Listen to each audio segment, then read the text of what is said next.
अध्याय 71 अंत 2। संपादन। फोन एक क्षण में भोज कक्ष में सन्नाटा छा गया और फिर कई लोगों के चेहरे के भाव जटिल और विकृत थे। हो जुन, उनके सहपाठियों और उनके साथ पढ़ने वाले छात्रों के लिए यह नाम भूलना सचमुच कठिन है। वास्तव में उनमें से कई लोग फेंग सिचिंग की विकृत मानसिकता को समझ सकते थे, क्योंकि उनकी युवावस्था में वह व्यक्ति वास्तव में बहुत चमकदार था, बहुत अराजक था।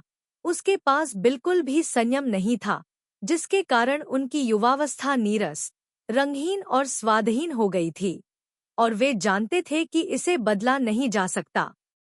वे उस युवक की प्रशंसा करते थे और उसके जैसी भावना रखने की आकांक्षा रखते थे, लेकिन वे ऐसा नहीं कर सके। इसलिए मैं केवल भविष्य के लिए आशा कर सकता हूँ तथा अपने आप को यह सांत्वना दे सकता हूँ कि उस उग्र लड़के को अंततः कोई तो मिलेगा जो उसे सबक सिखाएगा। उन्होंने उस पर ध्यान न देने का निर्णय लिया। अपने व्यक्तित्व के अलावा वह व्यक्ति बहुत उत्कृष्ट भी था। वह आसानी से वे परिणाम प्राप्त कर सकता था जो वे अपनी पूरी ताकत से प्राप्त नहीं कर सकते थे, लेकिन वह उनके साथ ऐसा व्यवहार करता था मानो वे पुराने जूते हों। इसलिए जब हो जून को अतीत की तरह उसी बेलगाम स्वभाव के साथ फिर से प्रकट होते देखा जाता है, तो कई लोगों के दिलों में एक भारी और जटिल भावना होती है जिसे शब्दों में वर्णन करना मुश्किल है। छात्रों ने कुछ नहीं कहा।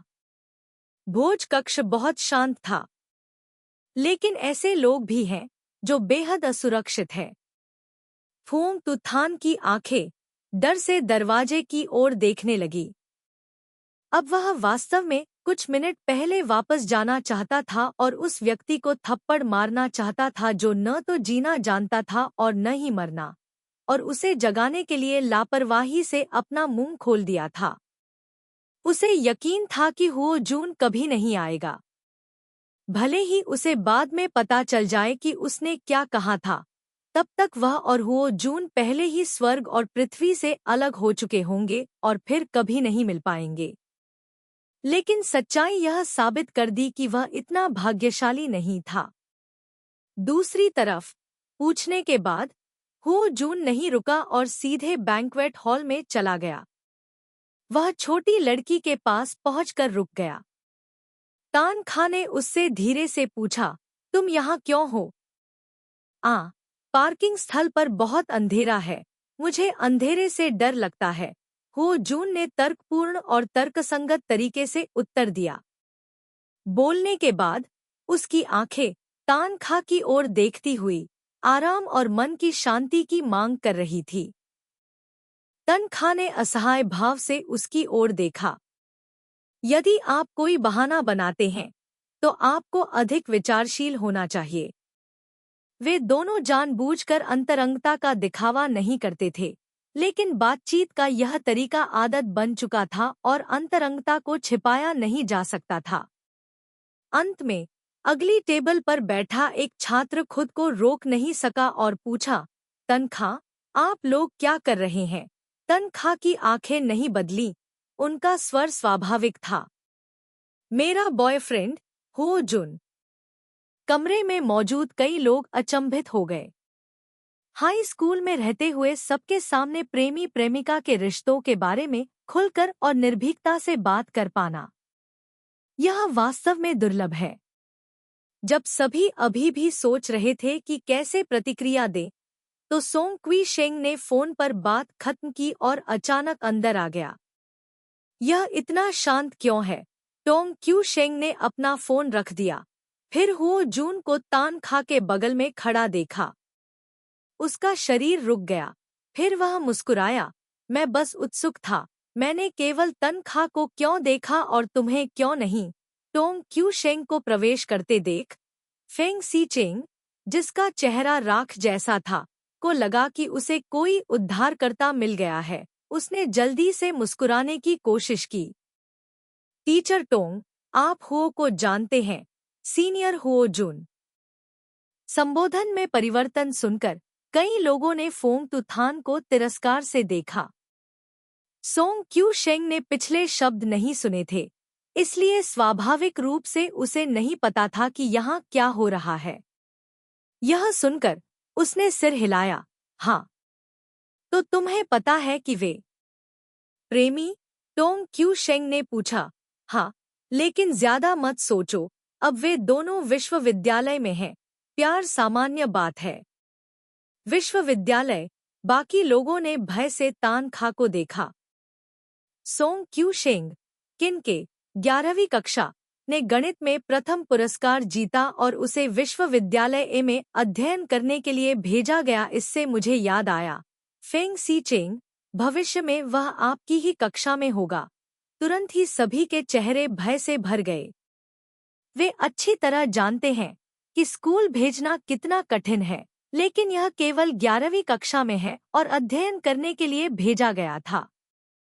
वे कहते हैं कि वे एक ही कक्षा में हैं, लेकिन वे एक ही स्तर पर नहीं हैं। ओह, और आपके सीनियर हुओ जून भी हैं, वे और भी महान हैं।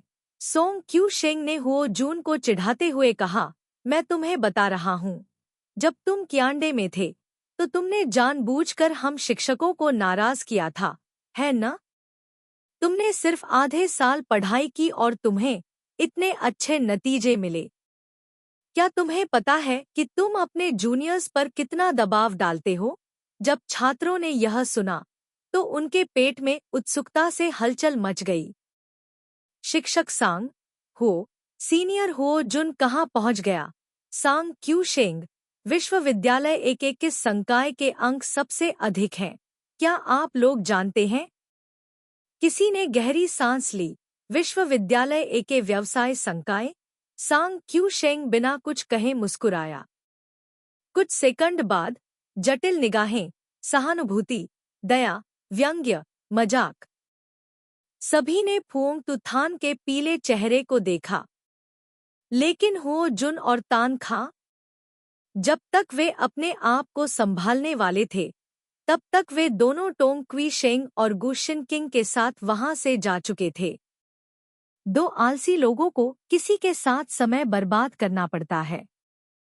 किएन थान से लौटने के एक सप्ताह से भी कम समय में हमने हुआक तुआन का जन्मदिन मनाया। हुओ शेंगफिंग ने जानबूझकर अपने इकलौते बेटे के लिए एक बड़ी जन्मदिन की पार्टी का आयोजन किया, लेकिन हुओ जून के छोटी उम्र शब्दों के कारण इसे रद्द करने के लिए मजबूर होना पड़ा। जन्मदिन से एक दिन पहले उन्होंने जन्मदिन के उपहार के रूप में एक सुपरकार भेजी, लेकिन हुओ जून ने इसे भी हवा की तरह गैरेज में फेंक दिया। केवल तान खा, उसके जन्मदिन से एक रात पहले हुओ तुआन ने एक कलाई घड़ी ली और उसके बगल में बैठ गया और उसके लिए समय गिनना शुरू कर दिया। 3 घंटे बचे हैं। आपके जन्मदिन का समय हो गया है। तनखा असहाय होकर हंस पड़ी। उसने बुनियादी विश्वविद्यालय समीक्षा पुस्तक नीचे रख दी, डेस्क से घूम गई और कमरे के बीच में सोफे को देखा। ताम तिन्ह को ले जाने से एक दिन पहले मैंने उसे उपहार चुनने के लिए मेरे साथ चलने के लिए कहा था, लेकिन अंत में मैं अभी भी कोई उपहार नहीं चुन सका। तो क्या तुम्हें कुछ चाहिए? होआक तुआन की आंखें हिल गईं। उसकी काली पुतलियां चमक उठीं। क्या आप स्वयं को नियुक्त कर सकते हैं? तनखा पहले हाँ कहना चाहता था, लेकिन हुओ जून की थोड़ी खतरनाक निगाहों के कारण उसे पीछे हटना पड़ा। उसने कुछ सेकंड सोचा, फिर मुस्कुराई। पहले आप ही बताइए। हुओ जुन के चेहरे पर अफसोस झलक रहा था। वास्तव में मैं आपकी कलाई पर एक रेशमी रिबन बांधकर उसे आपको उपहार के रूप में देना चाहता हूँ।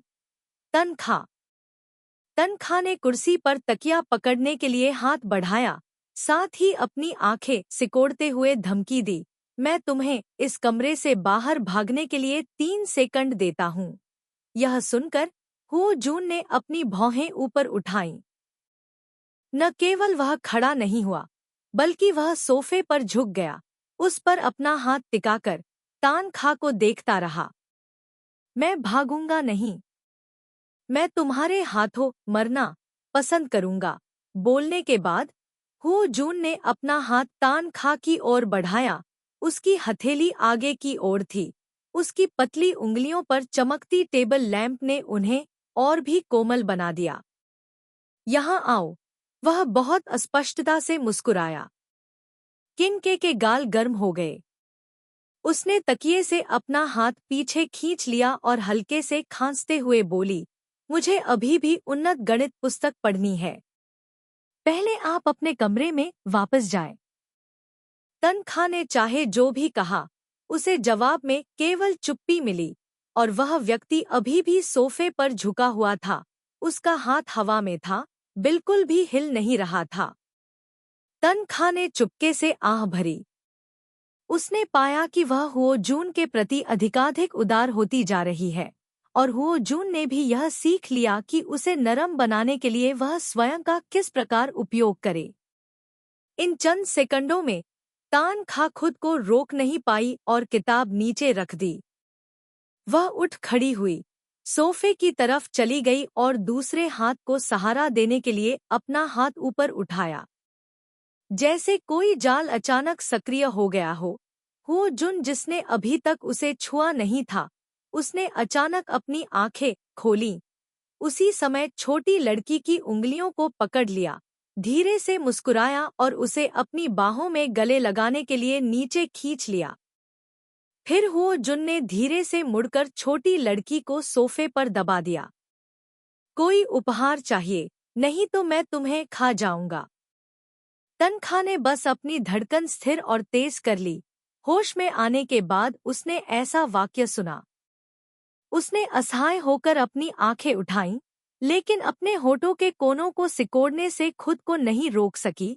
अभी तुम्हारा जन्मदिन नहीं आया है। लेकिन मैंने एक दिन इंतजार किया। हुओ जुन ने अपना सिर छिपा लिया, छोटी लड़की की गर्दन को आत्मीयता से रगड़ते हुए और अन्याय महसूस करते हुए कहा, पिछले कुछ दिनों से तुम गु शिनकिंग के साथ रही हो। जाहिर है मैं ही वह व्यक्ति हूँ जो तुम्हारा जन्मदिन मनाता हूँ। तो फिर कल मुझे उपहार चुनने ले चलोगी? उस पर दबाव डाल रहे युवक को और भी अधिक पीड़ा महसूस हुई। उसने अपना सिर नीचे किया और नाराजगी से उसकी ओर देखा। तनखा हंसे। स्पष्टता वह एक दयनीय आवारा कुत्ते का ढोंग करना चाहता था, लेकिन उसकी आंखों में भेड़िए का आक्रामक स्वभाव छिप नहीं सका। प्रकृति को बदलना कठिन है।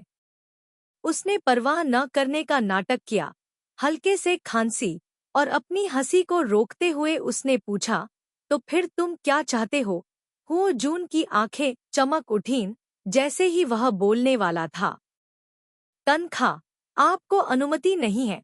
हुओ जून को लगा कि उसके साथ अन्याय हुआ है। जेपीजी तनखा बहुत खुश था, लेकिन कुछ सेकंड तक उन गर्म, आक्रोश भरी काली आंखों से घूरने के बाद वह और अधिक मजाक नहीं कर सकी। किनके ने हंसना बंद कर दिया।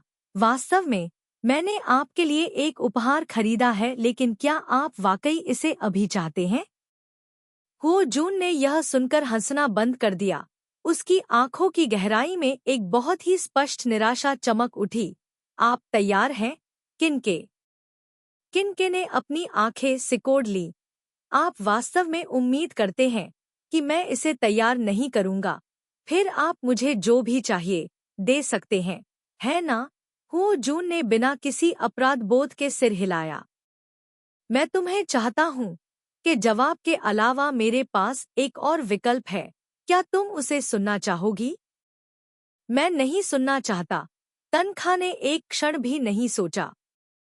शिकार ने चारा नहीं खाया, इसलिए हुओ जून केवल अफसोस के साथ अपने नुकीले दांतों को वापस ले सका जो नरम छोटे शिकार की गर्दन को काटने वाले थे। मुक्त होकर तनखा कोठरी में चला गया। वह जल्दी से बाहर चली गई, बस अपने हाथ पीठ के पीछे रखे हुए, जैसे कि वह कुछ छुपा रही हो। हुओ जुन थोड़ा उत्सुक था। क्या है यह? तनखा ने सोचा। पहले मैं कबूल करता हूँ, थोड़ी देर बाद एक मौका है कि जब आप बेतरतीब ढंग से किसी पत्रिका को देखेंगे तो आप मुझे उसमें देखेंगे। हुओ जुन की अभिव्यक्ति कठोर हो गई। 2-3 सेकंड बाद उसने अपनी आंखें थोड़ी सिकोड़ ली और उसकी आवाज धीमी हो गई। तुम विज्ञापन शूट करने जा रहे हो? टैन खा चुप हो गया, दोषी महसूस कर रहा था। जब तक यह उससे संबंधित है, कोई व्यक्ति बहुत ही संवेदनशील है। हो जून की आंखें और भी गहरी हो गईं, क्योंकि मैं तुम्हें एक उपहार खरीदना चाहता हूँ। किनके ने ध्यान से उसके हाव भाव देखे, फिर धीरे से सोफे की ओर बढ़े और धीरे से समझाया, हालांकि हाई स्कूल छात्रवृत्तियां हैं और छात्रों को अध्ययन के लिए भेजा जाता है, लेकिन वे हुओ परिवार द्वारा प्रायोजित हैं। यह ऐसी बात है जिस पर हम पहले ही सहमत हो चुके हैं। हुओ जुन का चेहरा उदास था। हमने कहा था कि हम विश्वविद्यालय से स्नातक होने के बाद भुगतान करना शुरू करेंगे। तान खा, उस दिन, श्री होक ने कहा, मैंने उनसे पूछा कि विवाह प्रमाण पत्र प्राप्त करने के लिए एक छात्र को कौन सी अतिरिक्त प्रक्रियाएं पूरी करनी पड़ती हैं। हो जून। तान खा, क्या आप चाहते हैं कि मैं विश्वविद्यालय से स्नातक होने के बाद आपको पैसे वापस कर दूं? हो जून बहस नहीं कर सका, क्योंकि उसने मूल रूप से इस विचार को ध्यान में रखते हुए प्रायोजन योजना का प्रस्ताव रखा था। जब तक वे स्नातक होने से पहले शादी कर सकते हैं, किनके और उसके पास जो कुछ भी है वह युगल की संयुक्त संपत्ति का होगा। उस समय पैसे उधार लेने की अवधारणा की कोई आवश्यकता नहीं होगी। हो जुन ने अपनी आंखें नीची कर ली, उठकर बैठ गया और उसकी आवाज भी धीमी हो गई। आप स्पष्ट रूप से जानते हैं कि मैं जो कुछ भी करता हूँ वह इसलिए करता हूँ क्योंकि मैं नहीं चाहता कि आपको कष्ट हो। मैं संघर्ष नहीं कर रहा हूँ, तान खा ने धीरे से कहा। यह सिर्फ एक विज्ञापन मॉडल के रूप में अतिरिक्त काम करना है। एक दूसरे की तुलना में आपको मनाना अभी भी अधिक कठिन है। हो जुन ने खंडन नहीं किया। कुछ सेकंड के बाद भी वह अनिच्छा से देखने लगा। क्या हम भविष्य में ऐसा नहीं कर सकते? Okay. At this time, the little girl had already walked in front of him. Hearing that, she bent down. The thing inside was wrapped in her hands. Before Ho Jun could see clearly, he saw the little girl's two arms wrap around, hugging the back of his neck. At the same time, Kinke chuckled, gently kissing the corner of his thin lips. If you don't do it in the future, then on your birthdays in the future, don't expect to get such an expensive gift. Ho Jun sighed softly, turned around to hug the little girl's slender waist, letting her sit on his lap. There's no need, Kinkin. Your existence is the best gift I've ever had. Kinke didn't speak. A few seconds later, a small click sound came. Ho Jun was stunned. This sound was behind his ears, which meant it came from Kinke's hands. To him, this sound was very familiar, making him almost think of it but couldn't be sure. This is a gift. The little girl opened the box. उसके हाथ में मौजूद अंगूठी आखिरकार हो जून के सामने लाई गई। दो अंगूठियां, एक बड़ी और एक छोटी, गहरे नीले रंग के मखमली डिब्बे में थी। किनके का चेहरा किसी समय लाल हो गया था और उसने अस्वाभाविक रूप से अपनी नजरें नीची करके धीमी आवाज में बात की। चलो सगाई कर लें, हो जून। हो जून का दिमाग खाली था क्योंकि वह अंगूठी के डिब्बे को देख रहा था। छोटी लड़की से यह सुनकर वह पूरी तरह से फट गया। मुझे नहीं पता कि उसे धीरे धीरे होश आने में कितना समय लगा। उसकी नजर धीरे धीरे ऊपर उठी और उस छोटी लड़की पर रुक गई। कुछ सेकंड बाद हो जून ने कर्कश आवाज में अपना मुंह खोला। तुम फिर से कहो। तान खा का गला भर आया। कुछ सेकंड बाद उसके गाल पूरी तरह से लाल हो गए। उसने अंगूठी के डिब्बे को कसकर पकड़ लिया और नाराजगी भरे स्वर में बुदबुदाया, क्या यह आपके लिए थोड़ा ज्यादा नहीं है कि आप अपनी बेटी को 2 बार प्रपोज करते हुए सुनना चाहते हैं? यह कहने के बाद तन खा भाग जाना चाहती थी। इस समय हो जुन को पहले से ही होश आ चुका था। वह अपने मुंह में लाए गए शिकार को कैसे भागने दे सकता था। अंगूठी और व्यक्ति को वापस पाने में उसे 2 सेकंड का भी समय नहीं लगा। इस कमरे में सोफा बहुत संकरा था और उसके लिए इधर उधर घूमना असुविधाजनक था। बिना सोचे समझे हो जून ने तुरंत उस व्यक्ति को उठाया और सीधे बेडरूम में चला गया। नरम बिस्तर पर फेंके जाने पर तान खा अचानक अपने होश में आई, सावधानी से एक तरफ लुढ़क गई और सिकुड़ गई। मेरे वयस्क होने में अभी 3 या 4 महीने हैं। आप थोड़ा दूर बैठिए। पहली नजर में छोटी लड़की की सतर्क आंखें एक नरम खरगोश की तरह दिखी जो काफी चौंक गया था। हो जून हंसा और बिस्तर के किनारे पर घुटनों के बल बैठ गया। क्या तुमने प्रपोज नहीं किया? तुमने प्रपोज किया था लेकिन तुमने प्रपोज नहीं किया था। आखिरी शब्द अभी भी तनख्वाह ने निगल लिया था। छोटी लड़की ने अपने शरीर को एक गेंद की तरह मोड़ने की और भी ज्यादा कोशिश की। मुझे कोई परवाह नहीं। अगर तुम ऐसा करते रहे तो मैं उपहार वापस ले लूंगा। मुझे सचमुच तुम पर बिल्कुल भरोसा नहीं है। काफी चिढ़ाने के बाद हो जून हंसा और अपने सामने बिस्तर थपथपाते हुए अपनी तरफ लेट गया। तुमने कुछ नहीं किया। इधर आओ। तनख्वाह को अभी भी यकीन नहीं हुआ। वह अभी भी उसे संदेह भरी निगाहों से देख रहा था। किन हो जुन ने असहाय होकर अपनी आंखें नीची कर ली और उसे धीमी आवाज में पुकारा। किनके के कान गर्म हो गए। कुछ सेकंड तक हिचकिचाते हुए छोटी लड़की फिर भी धीरे धीरे रेंगती हुई आगे बढ़ी। हो जुन ने अपना बायां हाथ बढ़ाया और पहले से मौजूद 2 अंगूठियों को नीचे उतार लिया। इसे मेरे लिए पहन लो, तनख्वाह ने झिझकते हुए कहा। अब इसे पहनो? हो जून ने हंसते हुए कहा। हाँ। क्या तुम प्रेमी से सगाई के साथी में अपग्रेड नहीं हो गई? छोटी लड़की शर्मा गई और अपने दांत पीसते हुए धीरे से बुदबुदाया। इसका फिर से जिक्र मत करना। आज रात हो जून का मूड बेहद अच्छा था और इस समय वह लगभग आज्ञाकारी था। ठीक है, मैं इसका उल्लेख नहीं करूंगा। जोड़ी अंगूठियों को उतारकर उनकी जगह एक बहुत ही साधारण जोड़ी अंगूठियों के पहनाए जाने का इंतजार करते हुए हो जून ने तान खा का हाथ खींचा। कुछ सेकंड के लिए प्रकाश में देखा, फिर उसने धीरे से उसकी अंगुलियों को पकड़ लिया और अपनी 10 अंगुलियों को छोटी लड़की की अंगुलियों के साथ कसकर उलझा दिया। शांत कमरे में कोई आवाज नहीं। मुझे नहीं मालूम कि इसमें कितना समय लगा, लेकिन बाहर से घड़ी की हल्की सी आवाज आई। तनख्वाह ने धीरे से कहा, जन्मदिन मुबारक हो जुन। हो जून ने झुककर उसके माथे को चूमा। वह धीरे से मुस्कुराया। इसका जन्मदिन से कोई संबंध नहीं है, तारा।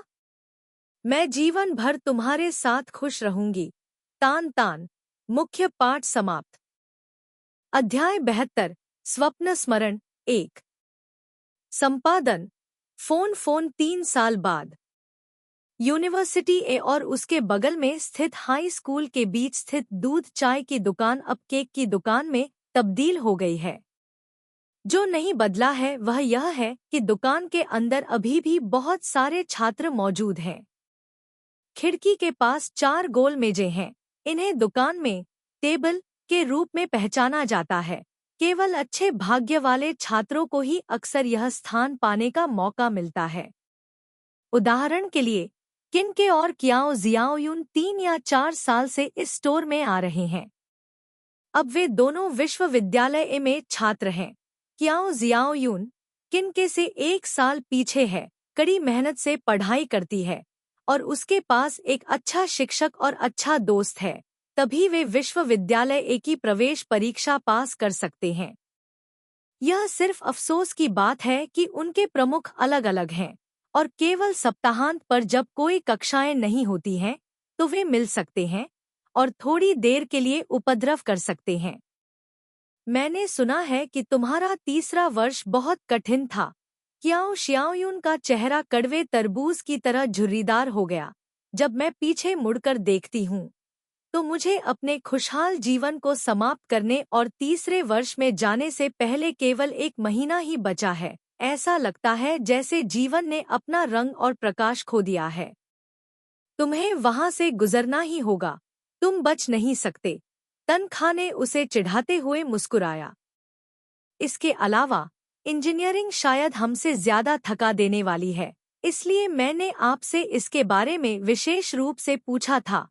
अपने तीसरे वर्ष से आप अपनी बुनियादी सिद्धांत कक्षाएं समाप्त कर लेंगे और प्रयोग करने के लिए व्यावहारिक कक्षाओं में चले जाएंगे।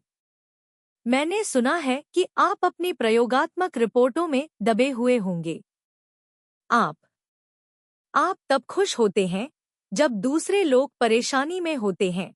सीनियर तनख्वाह क्यू ह्यू वान ने गुस्से से अपने दांत पीस लिए। लेकिन अपनी छवि के बारे में सोचते हुए अब विश्वविद्यालय के अपने दूसरे वर्ष में कियाओ जियाओयुन कभी भी अपने नुकीले दांतों और पंजों को उस तरह नहीं रोक पाएगी जैसे वह हाई स्कूल में करती थी। इसलिए उसने बस मेज के पार किनके को घूरा, फिर गुस्से में उसके सामने ठंडे केक का एक टुकड़ा खा लिया। मीठा और ठंडा स्वाद उसकी जीभ की नोक पर फैल गया। कियाओ जियाओयुन के दिल में गुस्सा काफी हद तक दबा हुआ था। उसने अपनी आंखें घुमाईं और बहुत जल्दी उसके चेहरे पर एक शरारती मुस्कान दिखाई दी। मैंने सुना है कि सीनियर हुओ ने 2 महीने से ज्यादा समय के लिए इंटर्नशिप के लिए स्कूल छोड़ दिया है। आप लोग हाल ही में कैसे रहे हैं? क्या अकेला हाथ वाला आदमी बहुत अकेला है? किनके के स्वाभाविक रूप से शांत व्यक्तित्व को भी 4 शब्दों गर्लफ्रेंड के बिना अकेला हाथ वाला आदमी ने उकसाया था। ओह, तुम अभी भी इतनी शर्मीली क्यों हो? यह देखकर क्यू ह्यू वान और भी अधिक आत्मसंतुष्ट हो गया। उसने तनख्वाह को भड़काने के लिए उत्तेजक भाषा का उपयोग करना जारी रखा। प्यारा और स्नेही छोटा जोड़ा अचानक अकेला हो गया। यह एहसास निश्चित रूप से बिल्कुल भी सुखद नहीं है ना? इस बार उसे घूरने की बारी तनख्वाह की थी। क्यू ह्यू वान ने खुशी से अपने लिए गाना गाया। तनख्वाह की प्रतिक्रिया देखकर वह इतनी जोर से हंसने लगी कि उसने अपना पेट पकड़ लिया। मैं वास्तव में उन जूनियर्स को आपका प्यारा पक्ष दिखाना चाहता हूँ जो पूरे दिन आपकी चापलूसी करते हैं। सीनियर हो आपकी कमजोरी है न? सीनियर किनके? ठीक है, अगर आप मजाक करते रहे तो मैं पुलिस को बुला लूंगा। तनख्वाह ने मजाकिया अंदाज में उसकी ओर देखा। हाँ ठीक है, अब तुम्हें चिढ़ाना बंद करो, ठीक से बात करो। कियाओ जियाओयुन ने गंभीर होने का नाटक किया। उसकी आवाज भी धीमी हो गई। रहस्यमय ढंग से बोली, मैंने सुना सीनियर हुओ ने तुम्हें प्रपोज किया है। किनके की अभिव्यक्ति और हरकतें अचानक रुक गईं। कुछ सेकंड बाद आश्चर्य की भावना बीत गई। उसने असहाय रूप से कियाओ जियाओयुन को देखा। यदि आप प्राचीन समय में होते तो क्या आपका उपनाम जियानगु बाई जियाओशिंग को बुलाता है नहीं होता? बहुत ज्यादा प्रशंसा। क्यू ह्यू वान ने विनम्रतापूर्वक तनख्वाह से हाथ मिलाया। कुछ ही सेकंड बाद वह तुरंत उत्सुक भाव में आ गई। क्या यह सच है? हाँ, यह सच है। तनख्वाह कुछ सेकंड के लिए चुप रहा, असहाय होकर आहें भरते हुए बोला, तुमने यह कहाँ से सुना? कियाओ जियाओयुन, यह कहाँ से था? रुको, यह महत्वपूर्ण नहीं है। महत्वपूर्ण यह है कि तुम्हारे चेहरे पर यह भाव क्यों है। दोनों ने 3 सेकंड के लिए एक दूसरे का सामना किया। 3 सेकंड बाद पेस्ट्री शॉप से अचानक एक डरावनी चीख गूंजी। मुझे मत बताना कि तुम मना कर रहे हो। दुकान में मौजूद सभी ग्राहक और कर्मचारी आश्चर्य से अपना सिर घुमाकर इधर देखने लगे। किनके असहाय था, क्या आपको मेरे लिए लाउडस्पीकर उधार लेने की जरूरत है?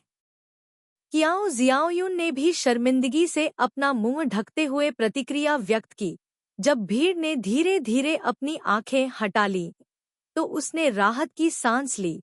क्या यह इसलिए नहीं है क्योंकि मैं बहुत हैरान थी? आप क्या सोच रहे हैं? सीनियर हो कौन है?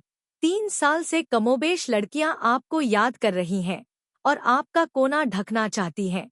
वह एक स्टील की दीवार की तरह ठोस है जिसमें एक भी दाग नहीं है यह वह प्रेमी है जिसे बहुत से लोग चाहते हैं लेकिन पा नहीं पाते। तनखा की आंखें चमक उठीं, लेकिन अंत में उसने फिर भी अपना कारण नहीं बताया। लेकिन क्यों ह्यू वान ने एक क्षण के लिए विचार किया। क्या यह आपकी उम्र के कारण हो सकता है?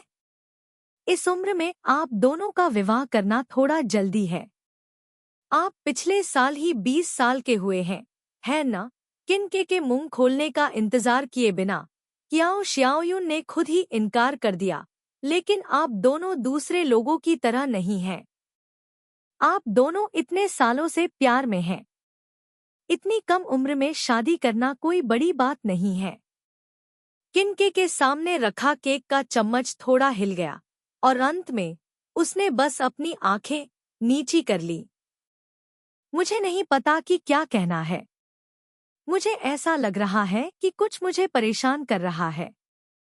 दरअसल उस समय मैं लगभग सहमत हो गया था, लेकिन अंत में ऐसा लगा जैसे मेरे दिल की गहराइयों में कोई आवाज गूंज रही थी। यही वह अंतिम क्षण था जिसने उसे पीछे धकेल दिया। हैज़, यदि हम होते तो हम निश्चित रूप से चाहते कि हम उसे 20 वर्ष की आयु होने पर विवाह प्रमाण पत्र लेने के लिए ले जाएं, क्योंकि हमें डर है कि वह भाग जाएगा। क्यों ह्यू वान ने आह भरी। लेकिन इसकी संभावना नहीं है कि हमें वह नहीं मिला और आप भाग गए। तनखा खुश भी हुआ और नाराज भी।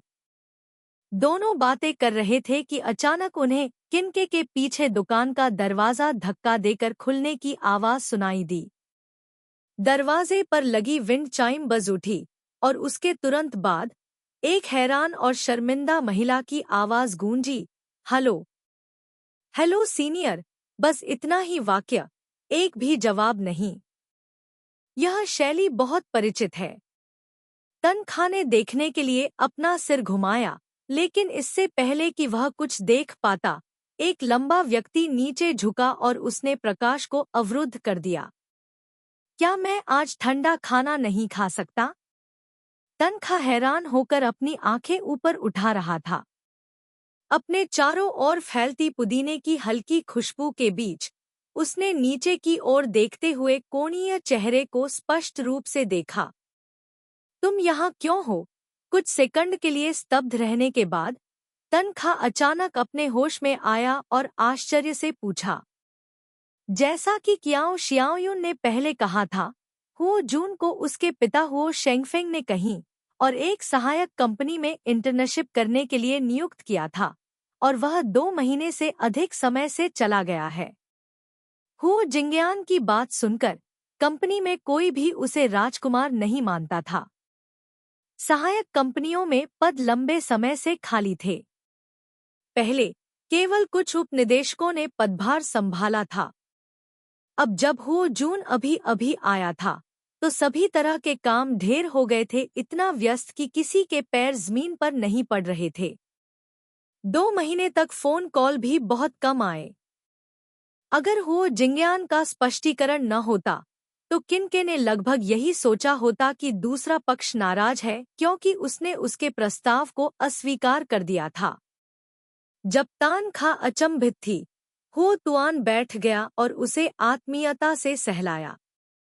पुरुष छात्र की पतली बाहें छोटी लड़की के पतले कंधों के चारों ओर लिपटी हुई थी, उसे अपनी छाती से कसकर पकड़े हुए। दुकान में मौजूद गर्म निगाहों पर ध्यान न देते हुए वह छोटी लड़की की गर्दन की ओर झुका और अपनी आंखें बंद कर ली। मुझे बहुत नींद आ रही है, मुझे थोड़ी देर के लिए तुम्हें पकड़ने दो। तन तन अपने चारों ओर की गर्म निगाहों के कारण तनखा, जो मूल रूप से इस व्यक्ति को दूर धकेलने की योजना बना रहा था, यह सुनते ही रुक गया। उसे अपने हाथ नीचे करने पड़े और उसकी आंखें झुक गईं। उस सुंदर चेहरे पर पलकों के नीचे की त्वचा का रंग सचमुच थकान से भरा हल्का नीला रंग था। आराम नहीं कर रहे हो? तनखा ने अपनी आवाज धीमी कर दी। न जाने क्यों उसका दिल टूट गया। हो जुन ने भौहें सिकोड़ी। उसकी आंखें अभी भी बंद थी। उसकी आवाज थकी हुई लग रही थी। जाने से पहले उसने कहा कि यह एक सर्वेक्षण था, एक लानत सर्वेक्षण। निदेशक मंडल के वे बूढ़े लोग वास्तव में मुझे मौत के घाट उतारना चाहते हैं। यह सुनकर कोई भी तीव्र आक्रोश सुन सकता था, इसलिए तनखा के पास हार मानने के अलावा कोई विकल्प नहीं था। वो परिवार में इस तरह का मामला अपेक्षाकृत संवेदनशील था और वह हमेशा आत्म जागरूक रही थी और इसमें शामिल नहीं हुई थी। एक क्षण सोचने के बाद तनखा ने पूछा, क्या यह दूसरी तरफ है? हाँ, लेकिन मैंने मिस्टर हो से सुना है कि आप अगले सप्ताह तक वापस नहीं आएंगे। समय पर आ जाओ। अंत में हो जून ने अपनी आंखें खोलीं और इस समय उसने देखा कि उसके और तनखा के सामने अभी भी एक और व्यक्ति बैठा था। हो जुन ने आलस से अपना हाथ उठाया। हेलो जूनियर, खैर वह आपका दोस्त तंतन है, तो चलो नमस्ते कहते हैं। क्यू ह्यू वान इस उपकार से आश्चर्यचकित हो गई। अंततः उसने अपना संयम पुनः प्राप्त किया और जल्दी से सिर हिला दिया। नमस्ते सीनियर हो जुन ने मेज के पार नजर डाली। क्या तुम दोनों डेटिंग कर रहे हो? हालांकि इस समय उसके सामने बैठे पुरुष छात्र की प्रतिक्रिया बहुत सामान्य थी। कियाओ जियाओयुन, जो 4 साल से किनके की सबसे अच्छी दोस्त थी, अच्छी तरह जानती थी कि इस आदमी में कितनी ईर्ष्या है। इसलिए जब उसने यह सुना तो वह कांप उठी और तुरंत अपना सिर हिला दिया। नहीं नहीं, हम बस संयोग से मिले, संयोग से मिले। तनखा हो जून की आंखें अचानक चमक उठीं। तो आज दोपहर को उसका तुम्हारे साथ कोई कार्यक्रम नहीं है? नहीं, क्यू ह्यू वान ने बिना किसी हिचकिचाहट के कील और लोहे को काट दिया। हो जून, क्या मैं इसे उधार ले सकता हूँ? वरिष्ठ हो बहुत विनम्र है। यह मूल रूप से वरिष्ठों का है, इसलिए इसे लेने में संकोच न करें। तनखा हो तुआन ने संतोष में सिर हिलाया। वह खड़ा हुआ और तनखा को अपने साथ ऊपर खींच लिया। तनखा ने अपने हाथ में चम्मच उठाया, जो अभी भी आइसक्रीम से भरा हुआ था। मैंने अभी खाना खत्म नहीं किया है। इससे पहले कि वह खत्म कर पाती, उसके सामने बैठा पुरुष छात्र उसकी कुर्सी और मेज के पीछे झुक गया। चम्मच को छात्र के मुंह में काट दिया गया। आलसी पुरुष छात्र की सुंदर आड़ू के फूल जैसी आंखें उठीं। क्या आज तुम्हारा मासिक धर्म नहीं है? क्या तुम ठंडा खाना नहीं खा सकते? किनके? कियाओ जियाओयुन के सामने बैठे किनके चौंक गए और शर्मिंदगी में अपना चम्मच नीचे रख दिया। मैं खाता नहीं, सिर्फ देखता हूँ। तनखा के पास कहने के लिए शब्द नहीं थे और वह अब और विरोध नहीं कर सकता था। कियाओ शियाओयुन की कोमल निगाहों के नीचे हो जून ने उसे खींच लिया। कार पर हम कहाँ जा रहे हैं? तनखा ने सड़क की ओर देखा। उसे अजीब महसूस हो रहा था। उसने अपना सिर नीचे करके हुआक तुआन को देखा, जो उसके कंधे पर अपना सिर टिकाए हुए था। हो जुन ने अपनी पलकें उठाईं। मुझे नहीं पता, तनखा, क्या तुम्हें बेचा जा रहा है? हो जुन को छोटी लड़की की चुप्पी समझ में आ गई और वह धीरे से हंस पड़ा। मैंने ड्राइवर से कहा कि वह पता लगाए कि सिजू शहर में डेटिंग के लिए कौन सी जगह सबसे लोकप्रिय है। वह हमें सबसे नजदीकी जगह पर ले गया। तनखा, जब मैंने पहली बार यह सुना तो मुझे बहुत भरोसेमंद महसूस नहीं हुआ। आपकी आवश्यकताएं अधिक नहीं हैं। हो जुन के मुंह का कोना ऊपर की ओर मुड़ गया। बिना लाइट बल्ब के 2 लोगों की दुनिया ही काफी है। 10 मिनट बाद कार मनोरंजन पार्क की पार्किंग में रुकी। इस जगह को देखकर ऐसा लगता है कि आधे से अधिक लोग हाई स्कूल के छात्र हैं। तनखा ने अपना सिर घुमाकर अपने बगल वाले व्यक्ति की ओर देखा। होली लैंड डेटिंग, हुओ जून ने अपने होंठ काटे और धीरे से हंसते हुए कहा, मैं बहुत संतुष्ट हूँ। इससे पहले कि तान खा को संदेह हो, हुओ तुआन ने उसका हाथ पकड़ लिया और उसे गेट के अंदर ले गया। अपनी दो जिंदगियों को जोड़कर यह पहली बार था जब तनखा इतने बड़े मनोरंजन पार्क में गया था। तो उसे यह भी एहसास हुआ कि वह एक बार भी नहीं मरी है, इसलिए उसे किसी भी चीज का डर नहीं था। कुछ बहुत बड़े गेम डिवाइस हैं जो वास्तव में लोगों को पागल कर सकते हैं और मृत्यु और नहीं के बीच के चमत्कार को महसूस करने के लिए मृत्यु की तलाश कर सकते हैं। मैं नहीं कर सकता। उल्का हथौड़ा खेल के नीचे से तनखा ने हुओ जून के हाथ को पकड़ने की पहल की। उसका चेहरा अपरिवर्तित रहा क्योंकि उसने इस व्यक्ति को मनोरंजन पार्क की दूसरी दिशा में खींच लिया। चलो कहीं शांत और शांतिपूर्ण जगह पर चलें। हुओ जून हंसा। भूतिया घर के बारे में क्या? तान खा। हुओ जून, मैंने टीवी पर देखा। गर्लफ्रेंड इतनी डरी हुई थी कि वे अपने बॉयफ्रेंड पर कूद पड़ी। तनखा, मेरा सुझाव है कि आप इस प्रकार के टीवी नाटक कम देखें। छोटी लड़की को अपनी घबराई हुई आंखों को छिपाने की कोशिश करते देख हुओ जून जोर से हंस पड़ा। ठीक है, तो नहीं। तनखा ने राहत की सांस ली। दोनों ने एक दूसरे का हाथ थाम लिया और मनोरंजन पार्क के अपेक्षाकृत शांत कोने की ओर चल पड़े तथा उस क्षेत्र से गुजरे जहां झूले कान फाड़ देने वाली चीखों से भरे हुए थे। एक क्षण में वे दोनों एक बगीचे में प्रवेश कर गए। पता नहीं कब तान खा और हुआक तुआन के सामने एक छोटा सा बोर्ड लगा था, भाग्य बताने वाला। तनखा ने अपने हाथ में रखे मनोरंजन पार्क के नक्शे को संदेह भरी नजरों से देखा। यह स्थान मानचित्र पर अंकित नहीं है। हुओ जून, शायद यह नया बना है। चलो एक नजर डालते हैं। हाँ।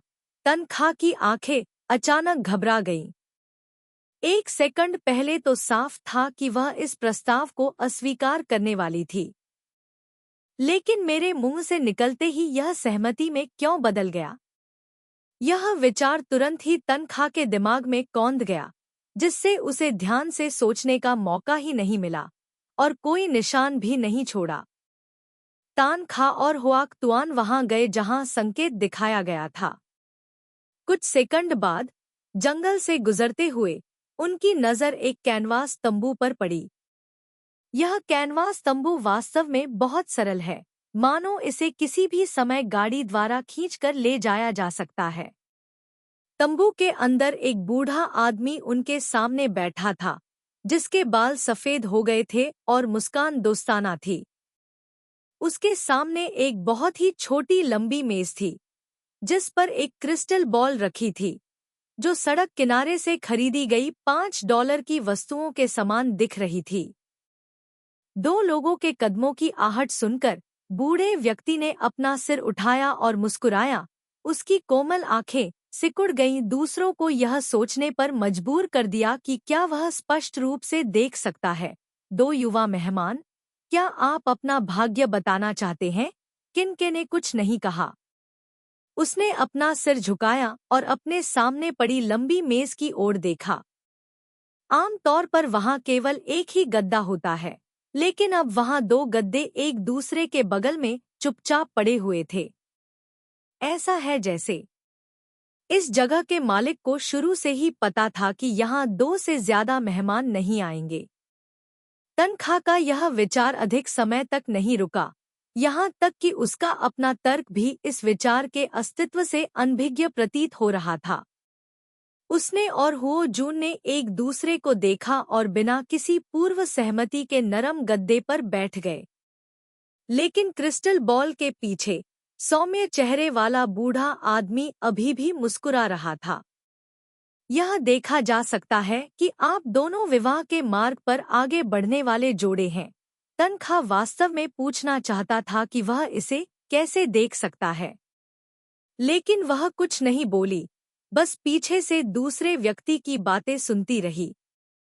इस सज्जन ने सारी तैयारियां कर ली हैं, बस यह युवती। बूढ़ा व्यक्ति मुस्कुराया और तान खा की ओर देखा।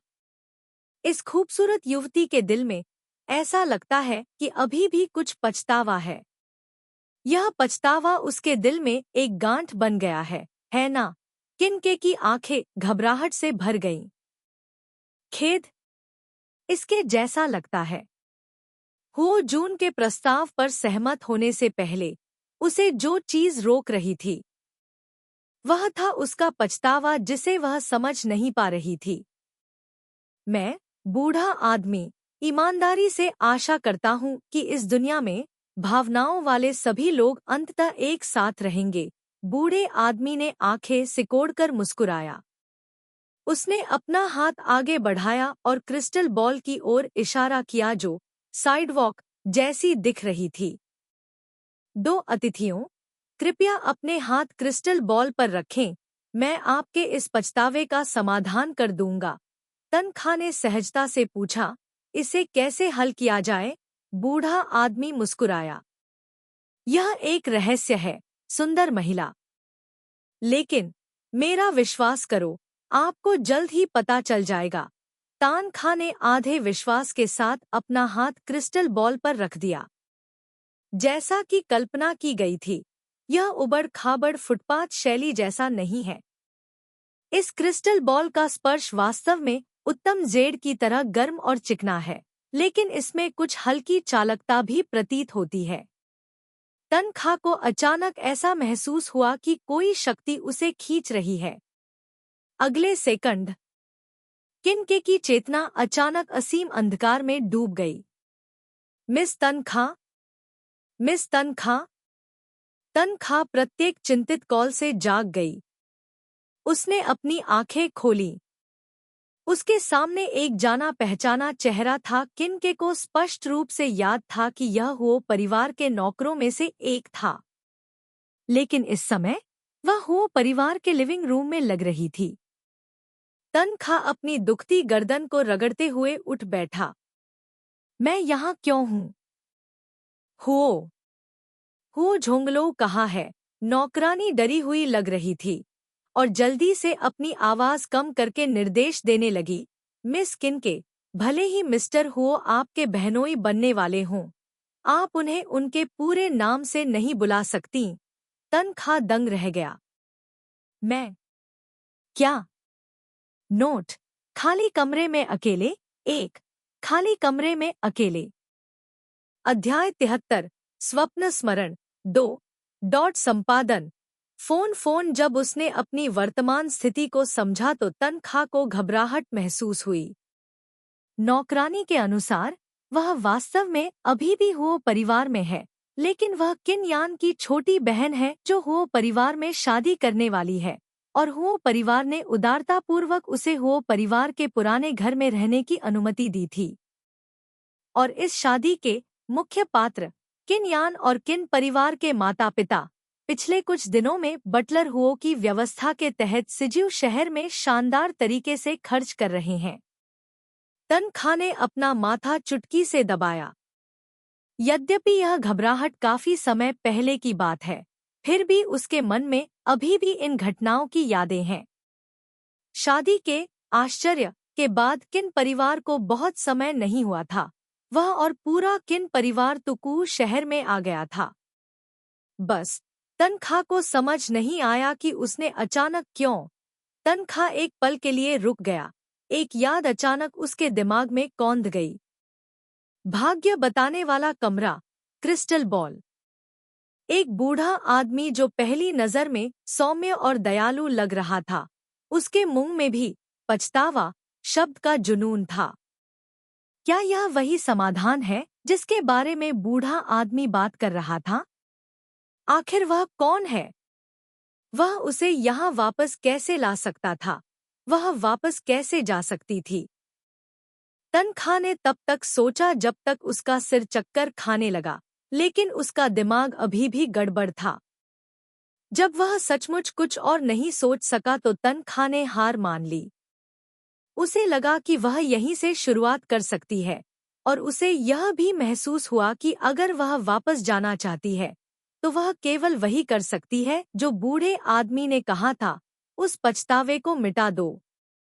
लेकिन अब जब वह इस जगह इस समय प्रकट हुई तो तनख्वाह को कैसे पता नहीं चल सका कि उसके दिल की गहराइयों में पछतावा आखिर आया कहाँ से। हुओ झोंग लो। हुओ झोंग लो ने उसके लिए खुद को और सब कुछ नष्ट कर दिया। तनख्वाह ने धीरे से आह भरी। अपने जटिल विचारों को सुलझाने के बाद उसने अपना सिर उठाकर नौकरानी की ओर देखा जो धैर्यपूर्वक उसके पास प्रतीक्षा कर रही थी और धीमी आवाज में पूछा, किन्यान, मेरी बहन कहाँ गई? नौकर की आंखों में व्यंग्य की झलक उभरी, लेकिन उसने तुरंत अपना सिर नीचे करके उसे ढक लिया। मिस टैन येन और मिस्टर और मिसेस टैन को कुछ सामान खरीदना था, इसलिए वे आज सुबह जल्दी निकल गए। तनख्वाह समझ गया। अपने पिछले जीवन की यादों की तरह ही किन यान और किन परिवार के माता पिता जब सिजिउ शहर पहुंचे तो वो परिवार की धन संपत्ति और शक्ति की मीठी मीठी बातों में अंधे हो गए, उत्तर और दक्षिण में भेद नहीं कर पाए। अब उन्हें नहीं पता था कि वे इसे कहाँ कहाँ खर्च कर रहे हैं। जब तनख्वाह सोच ही रही थी, नौकरानी फिर बोली, लेकिन क्या मिस तनख्वाह हमेशा से मिस्टर हुओ से मिलना नहीं चाहती थीं? वह आज ही घर आए हैं। अगर आपको उनकी जरूरत हो तो आप बटलर हुओ को ढूंढ सकती हैं और उनसे कह सकती हैं कि वह आपको बता दें। ठीक है। तनख्वाह को होश आया और उसने सिर हिलाकर कहा, धन्यवाद मिस तनख्वाह, बहुत विनम्र है। अगर और कुछ नहीं है तो मैं पहले बाहर जाऊंगा। हाँ। नौकरानी के चले जाने के बाद तनख्वाह कमरे में ज्यादा देर तक नहीं रुका। वह पलटी और बिस्तर से उठकर कमरे से बाहर चली गई। उसकी याददाश्त खराब नहीं है। वह इस समय हुओ परिवार के अतिथि कक्ष में है। यहाँ तक कि जब वह गलियारे के साथ चलती थी तो वह अपने पिछले जीवन के बारे में सोचती थी। जब वह यहाँ से गुजरती थी तो चिंता से भरी होती थी। उस समय उसने पूछताछ की थी और पता चला था कि हुओ झोंगलो अक्सर घर पर अध्ययन कक्ष में खुद को बंद कर लेता था और उसके दिल में चिंता के कारण वह साहसपूर्वक इसे आजमाना चाहती थी। उसे बस इतना साफ साफ याद है, उस समय अत्यंत अंधेरे अध्ययन कक्ष में केवल उस आदमी की कर्कश आवाज सुनकर वह डर गई थी। कुछ शब्द कहने से पहले वह भाग गई थी। उस समय वह कैसे सोच सकती थी कि जिस आवाज और रूप को हुओ झोंगलो ने उसे कभी नहीं देखने दिया था, वह सब उसके कारण बर्बाद हो गया। तनख्वाह ने छाती पर स्थिति पर दबाव डाला। हृदय में कड़वाहट भर गई तथा दर्द और उदासी की भावना उत्पन्न हो गई। कुछ कदम झिझकने के बाद तनख्वाह ने जल्दी से अपना मन बना लिया। वह अभी भी अध्ययन के लिए जाना चाहती है। हुओ झोंगलो इतने लंबे समय से असीम अंधेरे में खुद को प्रताड़ित कर रहा था, वह उसे बाहर निकालना चाहती थी। यह उसका सबसे बड़ा अफसोस और जुनून है। हालांकि वह मानसिक रूप से तैयार था, लेकिन अध्ययन कक्ष के दरवाजे के सामने दोबारा खड़े होकर तनख्वाह अभी भी थोड़ा घबराया हुआ था। वह खुद चुपके से यहाँ तक आ गई। यह अध्ययन कक्ष हुओ परिवार के मुख्य घर की तीसरी मंजिल पर स्थित है। यह पूरे हुओ परिवार के पुराने घर में एक निषिद्ध क्षेत्र है। हाउसकीपर हुओ द्वारा सफाई के लिए विशेष समय निर्धारित करने वालों को छोड़कर घर का कोई भी नौकर इस मंजिल पर जाने की हिम्मत नहीं करता। हर कोई जानता है कि यंग मास्टर हुओ का स्वभाव बहुत ही भयानक और हिंसक है।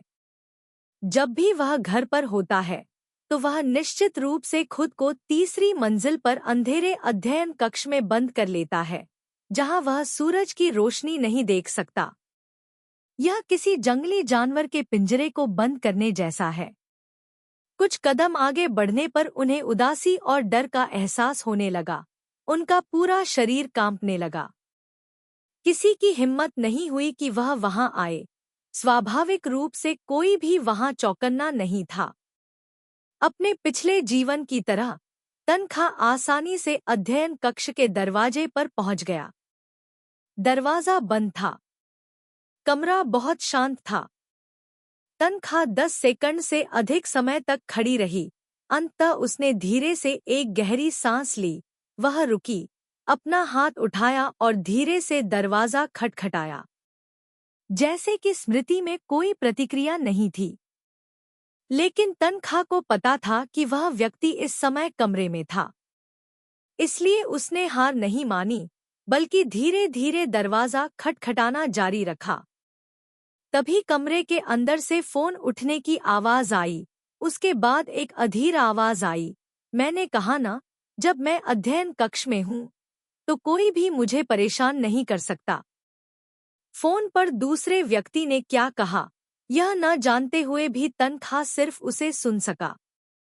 दर्जनों सेकंड तक चली खामोशी के बाद एक कर्कश आवाज गूंजी, कोई जरूरत नहीं है, क्लिक करें।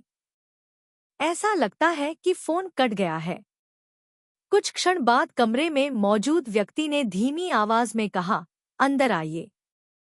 सहज ही तनख्वाह ने सांस रोक ली और अपने सामने का भारी दरवाजा धक्का देकर खोल दिया।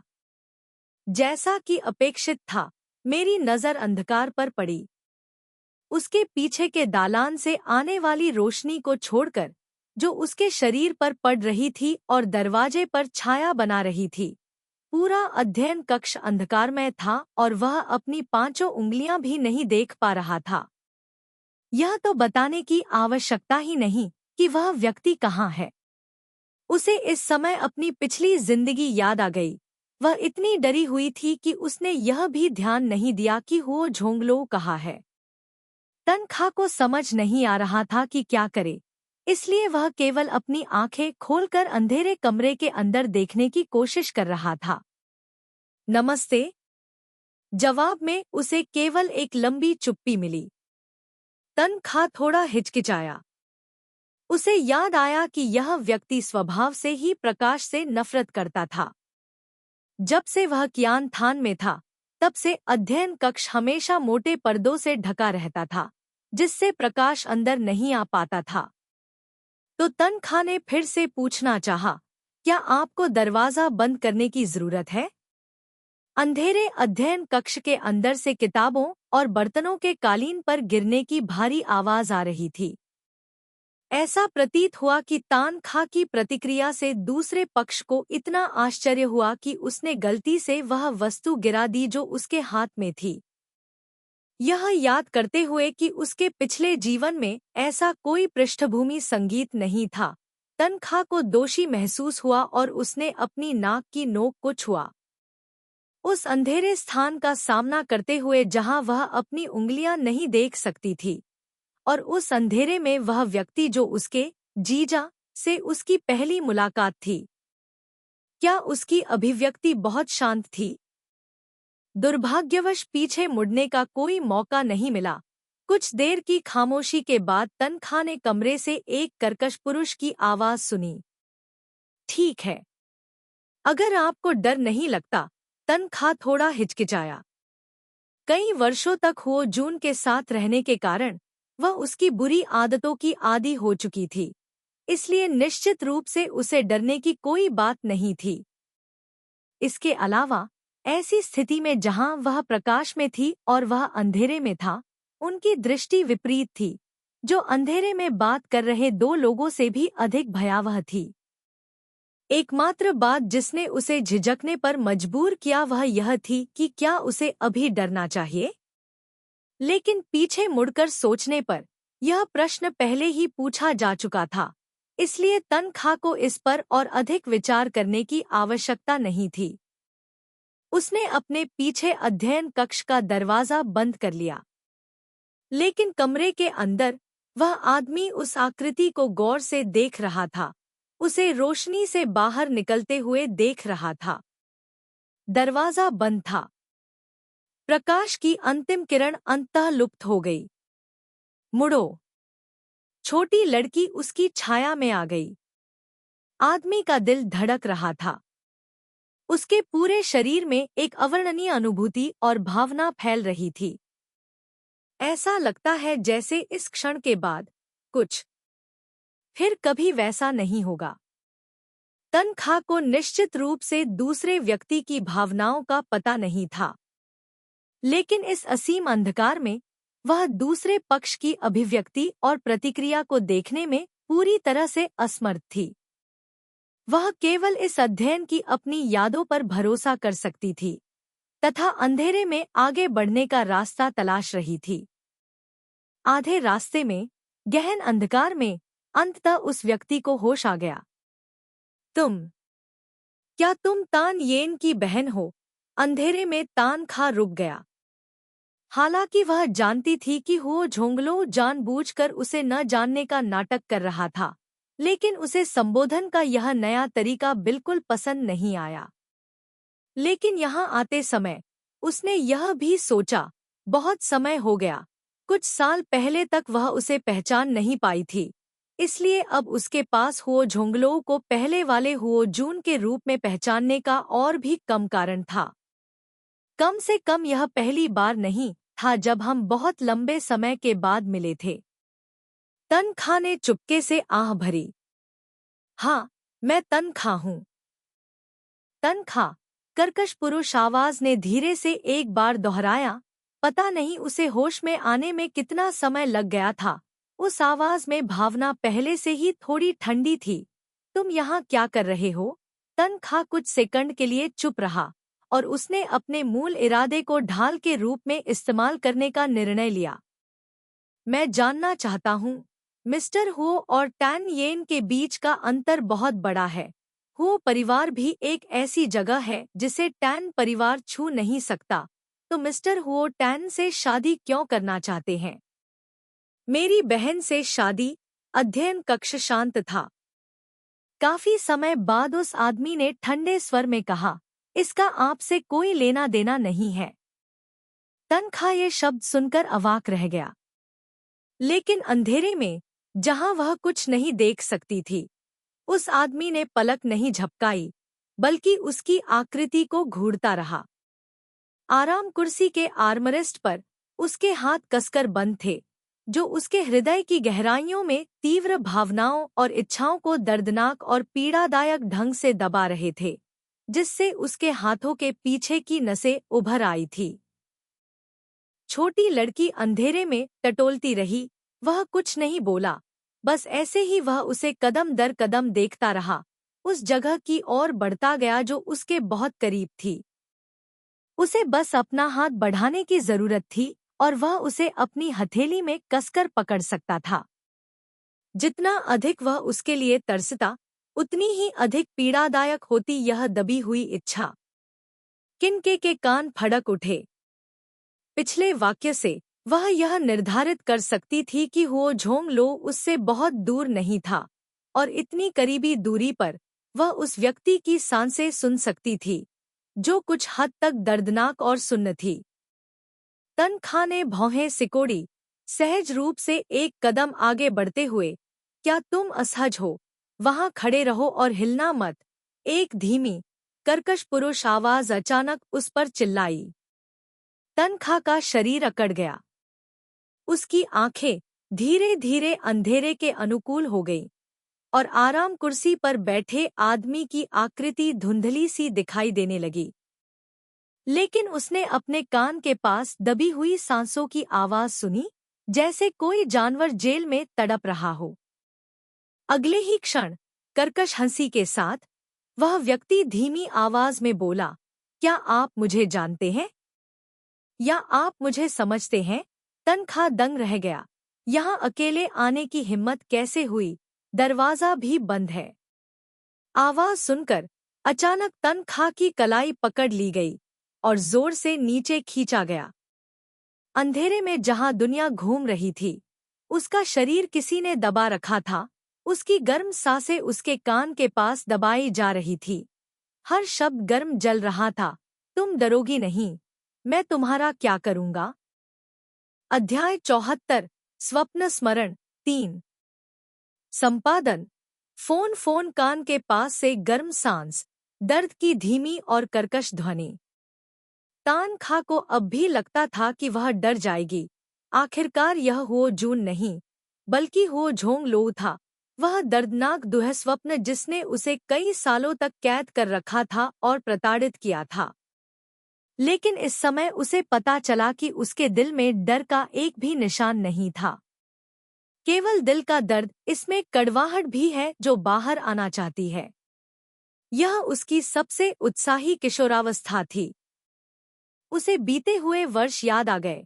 वह किशोर क्षैतिज पट्टी पर बैठा था। चकाचौंध करने वाली धूप में वह अपना सिर नीचे किए हुए था। उसकी ओर देखकर मुस्कुरा रहा था, लेकिन अपनी जिद पर काबू नहीं पा रहा था।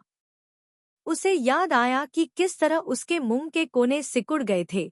उसे याद आया कि उसका तीखा और घमंडी चेहरा। उसे याद आया कि कैसे वह परेशानी पैदा करने की मंशा रखने वाले गुंडों से निपटने के बाद स्ट्रीट लाइट पर कदम रखते हुए उसके सामने आया था, और वह फुर्तीला और घमंडी अंदाज। और ये सारी चीजें धुएं में उड़ गई थी। केवल अंधकार ही शेष रह गया। नीचे का अनुभव नहीं कर सकते, प्रकाश नहीं देख सकते। यदि वह प्रकट न होती तो उसका शेष जीवन भी ऐसा ही होता। तान खां ने अपनी आंखें खोलने की कोशिश की, अपनी आंखों में उभरी कड़वाहट को दबाना चाहती थी, लेकिन उसके दिल में अत्यधिक क्रोध की लहर उमड़ पड़ी। वह लगभग अपने सामने वाले व्यक्ति का कॉलर पकड़ना चाहती थी और सवाल करना चाहती थी कि वह कैसे उसके पास खुद को इस तरह बदलने का दिल था। लेकिन अंत में तन खां ने धीरे से सांस ली, फिर कांपते हुए सांस छोड़ी। छोटी लड़की की हल्की सी कांपती हुई सांसें सुनकर हो झोंगलों का दिल बैठ गया। निश्चय ही वह अभी भी डरी हुई थी। वह इसलिए डरी हुई है क्योंकि उसने उसका वर्तमान रूप नहीं देखा है।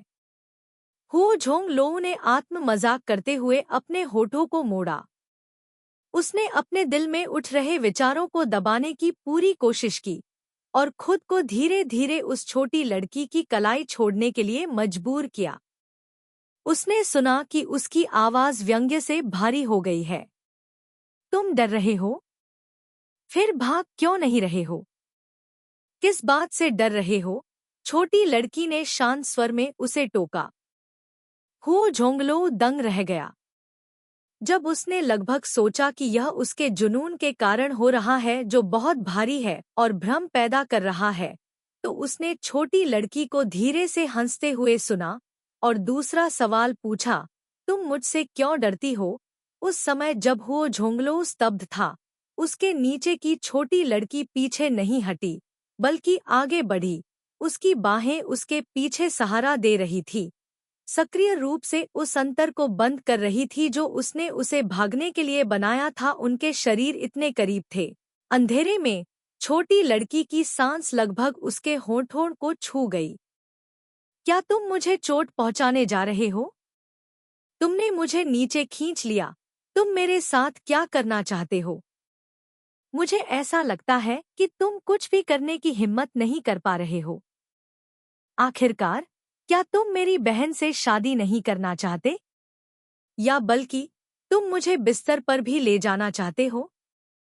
आखिरी वाक्य सुनकर हो झोंग लो को केवल यह महसूस हुआ कि उसके मंदिर अचानक उछल गए, जैसे कि कुछ फटने वाला था। वह इतना गुस्से में था कि वह पागल हो जाना चाहता था। उसने इसे इतना सहन किया कि वह और भी पागल हो जाना चाहता था। छोटी लड़की जानबूझकर उससे चिपक गई थी, जैसे कि उसे पता नहीं था कि वह जीवित है या मर गई है, जैसे कि वह वास्तव में डरती थी कि वह उसके साथ कुछ नहीं करेगा। हो झोंग लो ने अपने दांत पीसकर कुछ बार तुम शब्द कहा। अंततः वह अपने दिल में भर रही नरम गर्म सांस को सहन नहीं कर सका और छोटी लड़की के सामने कुर्सी से सीधे जमीन पर कूद गया। उसने लगभग आक्रामक तरीके से फोन पकड़ लिया और कई नंबरों को घुमाने लगा। अध्ययन कक्ष में जाओ, उस व्यक्ति को ले जाओ। हर शब्द दांत पीसते हुए था, मानो अभी बोले गए हर शब्द को काट डालना चाहता हो। फिर मानो अपना गुस्सा निकालने और अपनी ताकत दिखाने के लिए उसने अपने हाथ में पकड़ा हुआ फोन जोर से मेज पर फेंक दिया। अंधेरे में CCH एक तेज आवाज। भले ही उसके दिल की गहराई में अनिच्छा और इच्छा का एक निशान एक जहरीले सांप की तरह था जो उसे उलझा रहा था और जहर दे रहा था। हुओ झोंगलो को अभी भी उम्मीद थी कि सबसे अच्छी बात यह होगी कि छोटी लड़की उससे डर जाएगी, डर से चिल्लाएगी और भाग जाएगी। उसके लिए यही सबसे अच्छा है। लेकिन मैं निराश हूँ। शायद उस क्षण से ही जब छोटी लड़की ने खुद को सहारा देकर अपना शरीर उसके सामने लाया था, उसे पता चल जाना चाहिए था कि उसके सामने वाला व्यक्ति और कुछ साल पहले उसकी याद में जो व्यक्ति था, अब वही नहीं रहे। वह यह नहीं समझ पाया कि एक ही हरकत से उसे इतनी आसानी से चिढ़ाया जा सकता था कि वह लगभग पागल हो जाए। अध्ययन कक्ष शांत था। हुओ झोंगलो ने अनगिनत बार सहन किया, लेकिन अंत में वह अभी भी इसे सहन नहीं कर सका और पीछे मुड़ गया। कई वर्षों तक अंधेरे में रहने के बाद उसकी आंखें सामान्य लोगों की तुलना में सब कुछ अधिक स्पष्ट रूप से देख सकती थी, इसलिए वह भी सब कुछ देख सकता था। कम से कम थोड़ा डर तो होना चाहिए था, लेकिन उसके मन में छोटी लड़की बेहद शांत थी। वह अंधेरे में सोफे के किनारे बैठी थी, उसका सिर पीछे झुका हुआ था, मानो वह उसकी ओर देख रही हो। हुओ झोंगलो का एडम एप्पल ऊपर नीचे फिसल रहा था। आंखों के नीचे का उदास भाव दब गया। उसे लगा कि उसे डराने के लिए उसे कुछ कहना चाहिए, लेकिन इससे पहले कि वह अपने शब्दों को व्यवस्थित कर पाता, उसके सामने बैठी छोटी लड़की अचानक हंस पड़ी। कानों को ठंडक एवं सुखदायक। आसानी से याद आ गई यादें जो हुओ झोंगलो ने अनगिनत बार याद की थीं। उस समय उसकी याद में, उसकी दुनिया में अभी भी एक मंद रोशनी थी। छोटी लड़की की मुस्कुराहट भी थी जो दृश्यों से भी अधिक सुंदर थी। हुओ झोंगलो की पुतलियां थोड़ी सिकुड़ गईं। उसके हृदय के निचले हिस्से के एकमात्र कोमल स्थान को छुआ गया, जिससे उसकी सांस अवरुद्ध हो गई। उसने कुछ कहने के लिए अपना मुंह खोला। मैं हुओ झोंगलो, फिर बीच में टोकते हुए कहा, मुझे लगा कि तुम सचमुच मेरे साथ कुछ करना चाहते हो। आखिरकार तुमने कुछ भी करने की हिम्मत नहीं की। तुम सचमुच कायर हो। हुओ झोंगलो गलती से अपनी यादों से बाहर आ गया और वहीं जम गया। और उसकी सबसे अच्छी यादों की छोटी लड़की, निर्दयी विध्वंसक, उठ खड़ी हुई और हल्के से अध्ययन कक्ष से बाहर चली गई। कल मिलते हैं। भैया, दामाद जी, क्लिक करें। अध्ययन कक्ष का दरवाजा बंद हो गया। हुओ झोंगलो इतना गुस्से में था कि फोन की ओर बढ़ते समय उसके हाथ कांप रहे थे। कुछ दर्जन सेकंड बाद अध्ययन कक्ष के अंदर से एक धीमी, कर्कश आवाज गरजी, हुओ जिंगयान, तुम मुझे साफ साफ बताओ, पिछले कुछ सालों में वह वास्तव में क्या क्या झेल रही है। उफ! अध्ययन कक्ष के दरवाजे के बाहर दालान में एक बहुत ही धीमी हंसी गूंजी। छोटी लड़की अध्ययन कक्ष के दरवाजे के पास दीवार के सहारे झुकी हुई थी। उसका सिर झुका हुआ था। उसकी आंखों की गहराई में मुस्कान अत्यंत कोमल और सुंदर थी। भले ही वह अथाह रसातल में हो, वह उसे वापस प्रकाश की ओर ले आएगी। वह उसकी खोई हुई सारी खुशियाँ, गुस्सा, प्यार और नफरत वापस पाना चाहती थी। वह चाहती है कि वह फिर से जीवित हो जाए। जियो, एक इंसान की तरह। तनखा मुख्य घर और छोटे घर के बीच लंबे कांच के गलियारे पर खड़ा था। सूर्यास्त की रोशनी शीशे के पार जमीन पर चमक रही थी, गर्म और भरपूर, उसे उसके कोमल विचारों में डुबो रही थी। तभी दालान के अंत से कदमों की आवाजें आने लगी। तनखा ने अपना सिर घुमाकर देखा। यहाँ तक कि घर पर भी वह औपचारिक सूट पहनता है। क्या पेशेवर बटलर है वह? तनखा ने मन ही मन सोचा। उसके चेहरे पर मुस्कान आ गई। बटलर हुओ जिंगयान के कदम रुक गए। वह अभी अभी हुओ झोंगलो के अध्ययन कक्ष से बाहर निकला था और हुओ झोंगलो की दहाड़े अभी भी उसके कानों में गूंज रही थी। लेकिन हुओ जिंगयान बता सकता था कि उसके पिछले हिंसक क्रोध के विपरीत इस बार हुओ झोंगलो पागल था, एक ऐसे व्यक्ति की तरह जो घबराया हुआ था।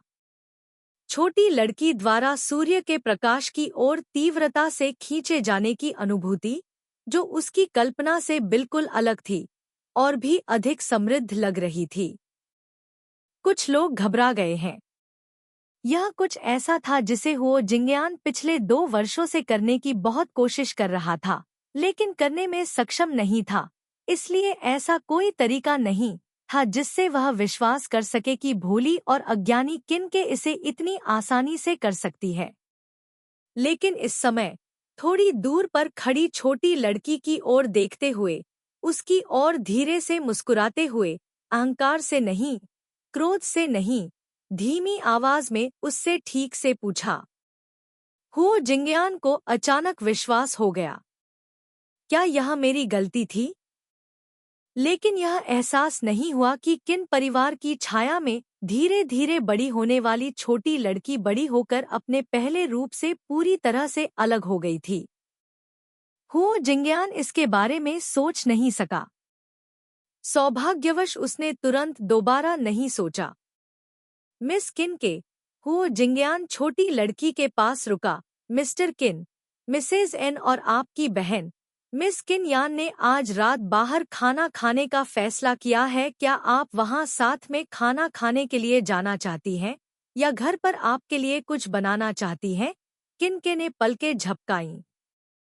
अब वह किन परिवार के माता पिता और किन यान को अच्छी तरह से समझ चुकी थी, इसलिए उसे इस खबर से कोई आश्चर्य नहीं हुआ। मैं नहीं जाना चाहता। क्या मैं नहीं जा सकता? हुओ जिंगयान ने सिर हिलाया। मैं समझ गया।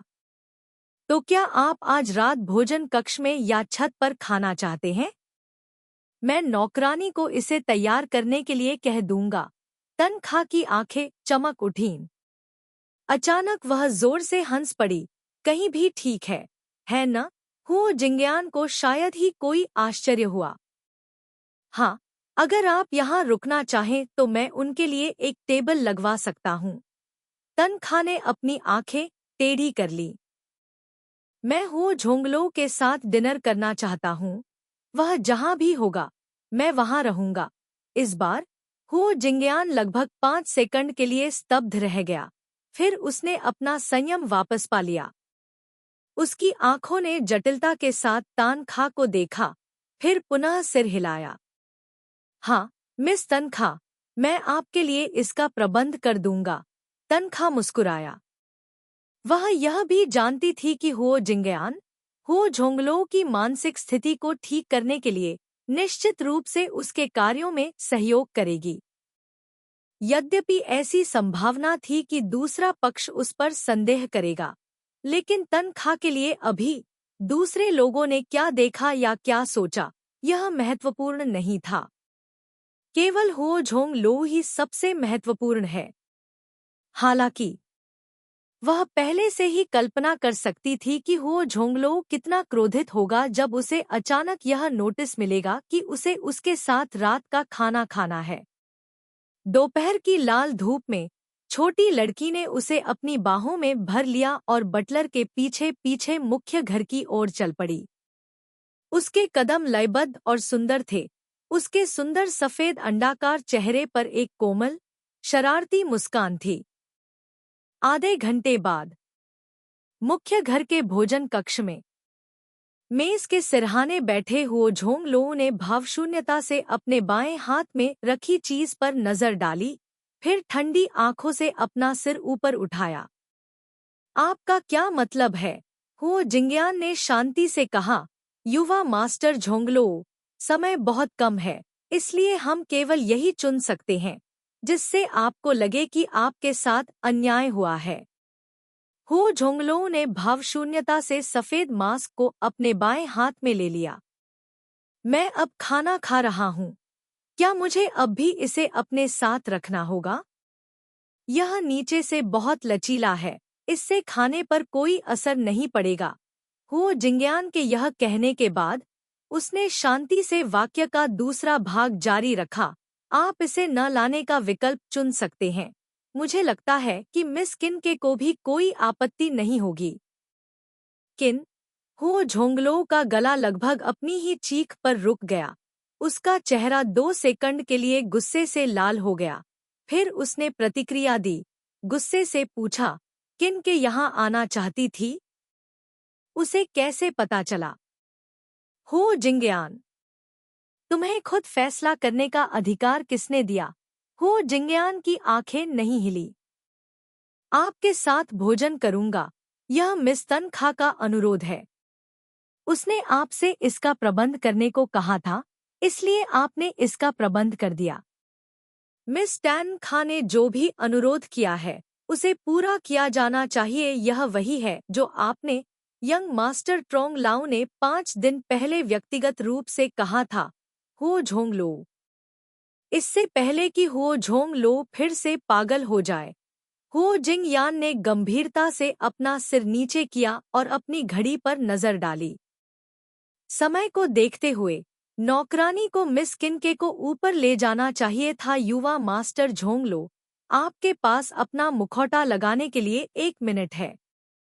हुओ जिंग यान, 50 सेकंड। ओह, मुझे लगता है कि मैंने मिस किनके की आवाज सुनी है। 1 मिनट बाद, अच्छा खाना खाओ। हुओ जिंगयान ने विनम्रता से अभिवादन किया, फिर मुड़कर चुपचाप भोजन कक्ष के पिछले दरवाजे से बाहर निकल गया। लगभग उसी समय भोजन कक्ष का सामने का दरवाजा खुला और तानखा अंदर आया। तनखा के लिए रास्ता दिखाने वाली नौकरानी ने दरवाजा बंद करने की पहल की।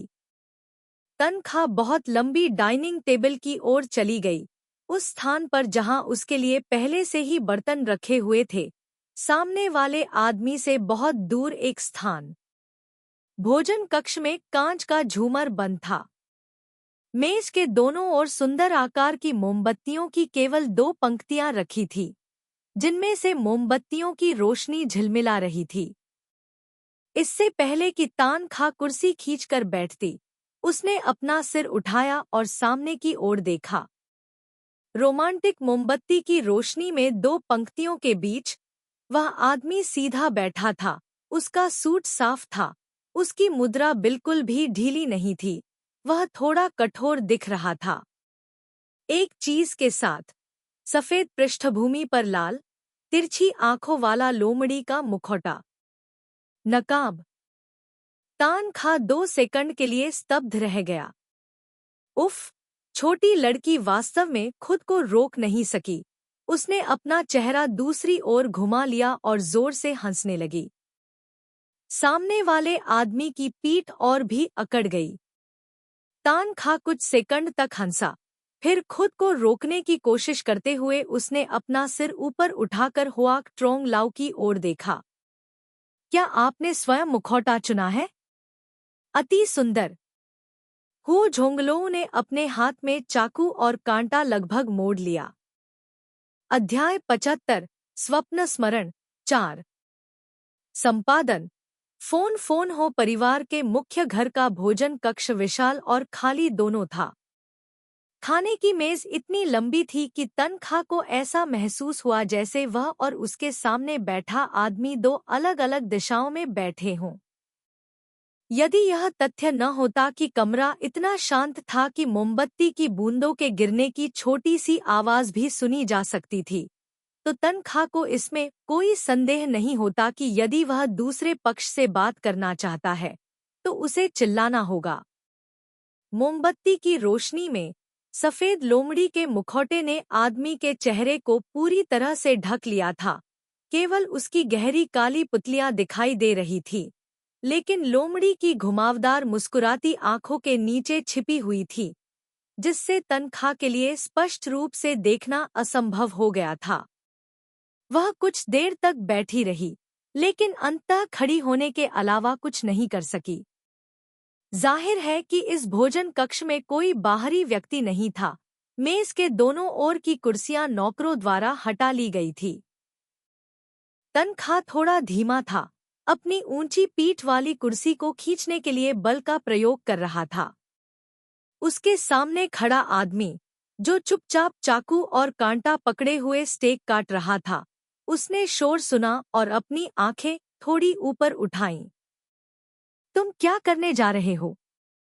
अपनी कुर्सी हटाओ, छोटी लड़की ने शांति से उत्तर दिया। चाकू और कांटा पकड़े हुए आदमी का हाथ थोड़ा सख्त हो गया। कुर्सी क्यों हिला रहे हो? छोटी लड़की ने यह सुना और हल्के से हंसी। उसकी खूबसूरत बादाम जैसी आंखें मुड़ गईं। बेशक, आपके करीब रहने के लिए। इतनी दूर होने के बावजूद, क्या यह अकेले खाना खाने जैसा नहीं है? इतना कहकर तानखा ने पलटकर कुर्सी को जोर से खींचना जारी रखा। भोजन कक्ष में, यहाँ तक कि पूरे हुए परिवार की शैली, कुर्सियों को एक शास्त्रीय शैली में डिजाइन किया गया था। स्वाभाविक रूप से दृश्य धारणा खराब नहीं थी, लेकिन सिर्फ कुर्सी के पीछे की तरह ऊंचे खड़े तनखा को देखकर कोई यह नहीं सोच सकता था कि वजन बेहद भयानक होगा। इस प्रकार तानखा ने आधा दिन बिताया, लेकिन वह कुर्सी को थोड़ा सा ही हिला सके। मेज के दूसरी ओर चीनी मिट्टी की प्लेट पर चाकू और कांटे रखे जाने की आवाज आ रही थी। तनखा ने अपना सिर घुमाकर देखा। मुस्कुराते हुए लोमड़ी के मुखौटे वाले आदमी का शरीर थोड़ा अकड़ गया। जाहिर है क्योंकि इस अचानक शोर से उसकी मनोदशा का पता चल गया था। लेकिन छोटी लड़की की नज़र को महसूस करने के बाद हो झोंग लोऊ ने इसे और नहीं छिपाने का फैसला किया। उसने अपना चाकू और कांटा नीचे रख दिया, लंबी मेज के चारों ओर घूमता रहा और अंततः छोटी लड़की के पास रुक गया। मुझे नजदीक से देखने पर उस आदमी की आवाज गहरी और कर्कश होती हुई सुनाई दे रही थी। तनखा ने पलकें झपकाईं। वह तुरंत पीछे नहीं हटी, बल्कि वह घूमी, ऊंची कुर्सी पर टिकी, अपना सिर उठाया और लोमड़ी के मुखौटे को देखकर मुस्कुराने लगी, जब तक कि उस आदमी को इतना घूरा गया कि उसकी आंखें धीरे धीरे खराब हो गईं। ऐसा नहीं है कि मैं ऐसा चाहती हूँ। मुझे लगा था कि तुम मुझ पर ध्यान देने की पहल नहीं करोगे। आदमी ने चुपचाप अपने हाथों को मुट्ठियों में भींच लिया। ऐसा लग रहा था जैसे वह किसी भावना को दबा रहा हो, इसलिए उसने दूसरी ओर देखा। छोटी लड़की की स्पष्ट, स्वच्छ आंखों से मिलने की हिम्मत नहीं जुटा पाया। वह सीधे उसके चारों ओर गया, कुर्सी के पीछे गया और कुर्सी को हटाने के लिए नीचे झुका। लेकिन इससे पहले कि वह कुर्सी चुपचाप उस आदमी द्वारा ले जाई जाती, कुर्सी अचानक भारी हो गई। छोटी लड़की ने अचानक अपना एक घुटना कुर्सी पर रख दिया। उसका हाथ उस आदमी के हाथ पर दबा हुआ था जो कुर्सी की पीठ को पकड़े हुए था, और वह उसके करीब आ गई। सफेद लोमड़ी का मुखौटा हमारी पहुंच में ही था। उसकी आंखें मुस्कुरा रही थी। आदमी की पीठ अचानक अकड़ गई। कुछ सेकंड बाद उसने अपना संयम वापस पाया और जल्दी से पीछे हटने की कोशिश की, जबकि उसकी आवाज निराशा से भरी हुई थी। तान खा इस समय दूसरे व्यक्ति की खुश मुस्कुराती आंखों को देखते हुए उसने आखिरकार प्रतिक्रिया व्यक्त की। क्या उसे इस कुर्सी को हिलाने में मदद करने देना उसकी योजना थी? इतना भयंकर क्या है? छोटी लड़की और भी अधिक चमककर मुस्कुराई। हो झोंग लोऊ ने अपना हाथ छोटी लड़की की उंगलियों से खींचना चाहा, लेकिन वह अभी भी नहीं हिला।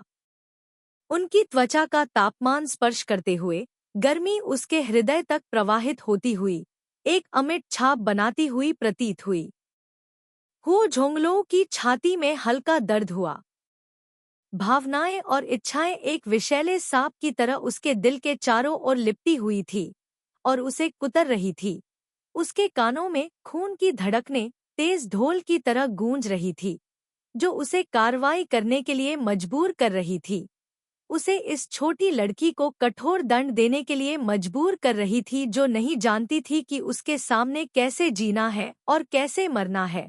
उसे यह बताने के लिए कि उसे इतनी लापरवाही से उकसाने का क्या परिणाम होगा। वैसे भी चारों तरफ शांति थी। किसी की हिम्मत नहीं थी कि उसे परेशान करे, भले ही वह उसे यहीं जिंदा खा जाए। कोई भी उसे नियंत्रित नहीं कर सकता था। उसने इसे स्वयं पाया। हो झोंगलो, तुम किस बारे में सोच रहे हो? ठंडी हवा की तरह एक नरम आवाज ने अचानक हो झोंगलो को होश में ला दिया। सारे विकृत भ्रम ज्वार की तरह पीछे हट गए। उसके सामने केवल यह छोटी लड़की थी। तनखा अभी भी उसके सामने कुर्सी पर घुटनों के बल बैठा था और कुर्सी की पीठ पर रखी अपनी उंगलियां पकड़े हुए था। उसके पीछे की मोमबत्ती की रोशनी उसके शरीर की हर खूबसूरत रेखा को रेखांकित कर रही थी, साथ ही छोटी लड़की के पहले से ही सुंदर चेहरे को और भी कोमल बना रही थी। वह बहुत ही सुंदर है। वह इस दुनिया में सर्वश्रेष्ठ की हकदार है, न कि अपना पूरा जीवन एक अंधेरे, गंदे कोने में संघर्ष करते हुए बिताने की। हो झोंगलो ने लगभग दर्द से खुद को अपनी आंखें नीची करने से रोका और अपनी आवाज भी कम कर दी। तुमने मुझे क्या कहकर बुलाया? हो झोंगलो, तनखा ने अपना सिर थोड़ा झुकाया और फिर मुस्कुराया। 1 सप्ताह बाद मैं तुम्हारा साला बन जाऊंगा। आदमी की आवाज धीमी और कर्कश थी। उसकी उदासीन भावनाएं लोगों को ठंडा महसूस करा रही थी। आपको ठीक से ध्यान देना चाहिए, क्योंकि मुझे उम्मीद नहीं है कि ऐसा कुछ भी होगा जो शादी को प्रभावित करेगा। तनखा दंग रह गया। कुछ ही सेकंड में वह अपने ध्यान में खो गई। उस आदमी ने उसका हाथ खींच लिया, उसे उठा लिया, फिर कुर्सी को सीधे दूसरी ओर ले गया। कुर्सी उसके बाईं ओर रखी है। सहज ही तनखा ने अपनी पीठ की ओर देखा। यदि वह सत्य नहीं जानती तो शायद वह उसके धार्मिक कारणों से धोखा खा जाती। इतनी लगन से अपने ही दिल पर चाकू से वार करने वाला यह व्यक्ति क्या मूर्ख है? तनखा ने असहाय होकर आह भरी। क्या तुम अब भी बैठना चाहती हो? आदमी ने मुड़कर उसकी ओर पीठ नहीं की और ठंडे स्वर में पूछा। तनखा को होश आया। वह कुछ सोच रहा था। उसकी आंखें मुड़ी हुई थी। उसने भोजन की प्लेट उठाई और सीधे दूसरी ओर चली गई। उसकी नजरें एक तरफ घूम गईं। वह आदमी फिर से बैठ गया था। उसकी आंखें सीधे सामने की ओर देख रही थी। उसने उसकी तरफ एक नजर भी नहीं डाली। तनखा मुस्कुराया। उसने अपना भोजन की प्लेट नीचे रख दी और अपनी कुर्सी उस आदमी की ओर बढ़ा दी। किसी व्यक्ति की गतिविधियों को 1 सेकंड के लिए रोककर उसका पता लगाना लगभग संभव है। तनखा ने भी ऐसा दिखावा किया जैसे उसने ध्यान न दिया हो, मुस्कुराया और बैठ गया। क्या तुम्हें टैन येन इतना पसंद है? चाकू और कांटा पकड़ने की हरकत जो अभी अभी वापस आई थी, फिर से रुक गई। तनखा ने अपनी हंसी रोकने की कोशिश की, यह अनुमान लगाते हुए कि उसके इन शब्दों ने हुओ झोंगलो को काफी निराश कर दिया था। उसने आज्ञाकारी रूप से उसके कारण खोजने की प्रतीक्षा नहीं की, बल्कि खुद ही यह बात कह दी। हम हो परिवार में केवल 1 सप्ताह से हैं, क्या अभी शादी करना जल्दबाजी नहीं होगी? हो झोंगलो ने अंततः प्रतिक्रिया व्यक्त की। उसने अपने पास रखा वाइन का गिलास उठाया और एक घूंट लिया। यह हो परिवार ने तय किया है। मिस्टर टैन और मिसेज एन भी इस पर सहमत है। छोटी बहन होने के नाते तुम्हें कुछ भी कहने का कोई अधिकार नहीं होना चाहिए। यह उसे याद दिला रहा है कि टैन परिवार के उन सफेद आंखों वाले भेड़ियों एक के कारण अब और मूर्ख न बने। तनखा मुस्कुराया और सोचा, बस यह बात है कि इस व्यक्ति को यह नहीं पता कि अभी उसके दिल और आंखों में सिर्फ वही है। उसे सिर्फ उसकी चिंता है और उसे टैन परिवार के तीनों लोगों की बिल्कुल भी परवाह नहीं है। वास्तव में वह पूरी तरह से इंतजार कर सकती थी। बस 1 सप्ताह, उसे बस तब तक इंतजार करना था जब तक कि तान येन उसकी शक्ल देखकर डर न जाए। तब तक इंतजार करना था जब तक कि तान परिवार के माता पिता उसके पास तान येन की जगह हुओ परिवार में शादी करने के लिए विनती करने न आ जाएं, तब वह उसकी बात मान सकती थी, जिससे अनावश्यक परेशानी से बचा जा सकता था। लेकिन उसने इसके बारे में नहीं सोचा। उसने नहीं सोचा था कि यह व्यक्ति वास्तव में उसके लिए टैन येन से शादी करने के लिए खुद को मजबूर करेगा। भले ही वह पूरी सच्चाई जानती थी, फिर भी वह उसे उसका फायदा उठाने और उसके जीवन को इस तरह से निचोड़ते हुए नहीं देख सकती थी। वह एक परिणाम चाहती थी, यह नहीं कि टैन येन उसे छोड़ दे, बल्कि यह कि वह अपने दिल में सच्चे विकल्प का सक्रियता से पालन करे। तनखा को स्पष्ट रूप से पता था, केवल तभी वह वास्तव में खुद को जाने दे सकता था। तभी भोजन कक्ष के दरवाजे पर जोर से दस्तक हुई। अंदर आएं। चांदी की खाने की गाड़ी को धकेलते हुए नौकरों का समूह आगे बढ़ा। हुओ झोंगलो के बाईं और बैठी छोटी लड़की को देखकर भोजन परोसने के प्रभारी सभी नौकर दंग रह गए। हालांकि उन्हें हाउसकीपर हुओ से पहले ही पता चल गया था कि युवा मालिक की मंगेतर की छोटी बहन साथ में खाना खाएगी, लेकिन जब उन्होंने पहले से ही डाइनिंग रूम की व्यवस्था कर ली थी, तो उन्होंने दोनों छोर पर सीटें रख दी थी। कैसे एक पल में ही वे दोनों साथ में बैठ गए, और वे इतने अंतरंग लग रहे थे। ऐसा लग रहा था जैसे उन्होंने बिना किसी पूर्व व्यवस्था के कुछ सोच लिया था। कुछ लोग अचानक अपने होश में आए, जल्दी से अपने सिर नीचे किए, ऐसा दिखावा करते हुए जैसे उन्होंने कुछ देखा ही न हो, और बहुत सावधानी से खाने की गाड़ी को ऊपर धकेला और उन दोनों के लिए बर्तन बदले। उनकी प्रतिक्रियाओं को देखकर हुओ झोंगलों ने भौहें सिकोड़ ली। शायद इसलिए कि वह अभी उस छोटी लड़की पर मोहित हो गया था, उसका दिमाग चकरा गया था, लेकिन उसने वास्तव में उसे अपने बगल में बैठने के लिए राजी कर लिया, और यहाँ तक कि उसके बाईं ओर बैठ गया। हुओ परिवार में बाईं ओर की स्थिति हमेशा हुओ परिवार की पत्नी की रही है। इस स्थान पर कई हुओ परिवार के स्वामी रह चुके हैं, और इसमें कभी कोई बदलाव नहीं हुआ है। लेकिन अभी हुओ झोंगलो को नहीं पता था कि वह क्या सोच रहा था, या वह वास्तव में भूल गया था, लेकिन बिना सोचे समझे उसने कुर्सी को अपने बाईं ओर रख दिया। अब इसे ठीक करने के लिए बहुत देर हो चुकी है। जिस समय नौकरों ने बर्तन बदलना समाप्त कर दिया और जाने वाले थे, वह केवल ठंडे स्वर में एक वाक्य ही कह सका, अपने मुंह पर नियंत्रण रखो। हाँ, युवा मास्टर ट्रोंग लाओ। नौकरानियां इतनी डर गईं कि उनके शरीर अकड़ गए। पीछे खड़ा आदमी हाथ पैर पकड़कर बाहर निकल गया। एक बार फिर भोजन कक्ष का दरवाजा बंद कर दिया गया। जब हुओ झोंगलो ने अपनी नजर हटाई, तो उसने देखा कि छोटी लड़की के दोनों हाथ उसके गालों को सहारा दे रहे थे। उसकी आंखें मुड़ी हुई थी, वह उसकी ओर देख रही थी और मुस्कुरा रही थी। हुओ झोंगलो का शरीर फिर से अकड़ गया। वह यह दिखावा करने ही वाला था कि उसे कुछ ध्यान नहीं है, और उसने अपनी आंखें नीची कर ली। तभी उसने छोटी लड़की को हंसते हुए और पूछते हुए सुना, वे लोग तुमसे बहुत डरे हुए लग रहे हैं। हुओ झोंगलो ने अपनी आंखें नीची कर ली और धीमी, ठंडी आवाज में बोला, तुम्हें भी उनकी तरह मुझसे डरना सीखना चाहिए। क्यों? क्योंकि तुम मेरे भावी बहनोई हो। यह देखकर कि उस आदमी ने जवाब देने से इनकार कर दिया, तनखा ने चुपके से भौहें सिकोड़ ली और केवल उसका मुंह खोलने का दूसरा तरीका अपना सका। तो फिर तुम क्यों चाहते हो कि वे तुम्हारे मुंह को नियंत्रित करें?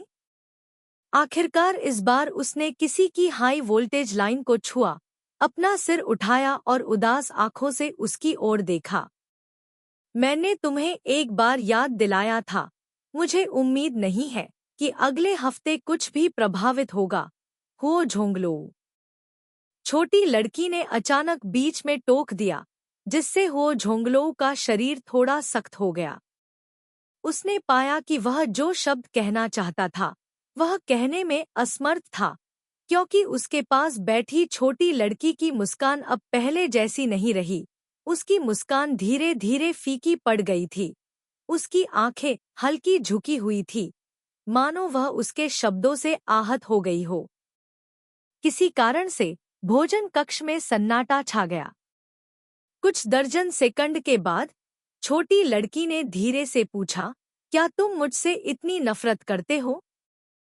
हु झोंगलो ने अचानक अपने हाथ में चाकू और कांटा कस लिया। लगभग अपने मुंह से निकलने वाले इनकार को रोकने के लिए उसे अपने सारे तर्क का इस्तेमाल करना पड़ा। उसने अपने दांत भींच लिए और आवाज धीमी कर ली। तुम किन यान की छोटी बहन हो? बेशक मैं तुमसे नफरत नहीं करूंगा। सिर्फ टैन येन की वजह से छोटी लड़की की आवाज और भी धीमी हो गई, मानो वह रोने वाली हो। उसने अपनी आंखें नीचे कर ली। उसकी आवाज धीमी और नरम थी। उसका पूरा चेहरा अंधेरे में छिपा हुआ था। हु झोंगलो ने अपने दांतों को और भी जोर से भींच लिया। मुखौटे के नीचे उसके गाल की हड्डियां पहले से ही थोड़ी कांप रही थी। ऐसा लग रहा था कि उसकी चुप्पी से छोटी लड़की और भी अधिक आहत हुई होगी। उसने चुपचाप अपने हाथ से चाकू और कांटा नीचे रख दिया, खड़ी हो गई। उसकी आवाज इतनी हल्की थी कि वह गायब हो गई। मुझे पता है, ऐसा लगता है कि तुम मुझसे सचमुच नफरत करते हो।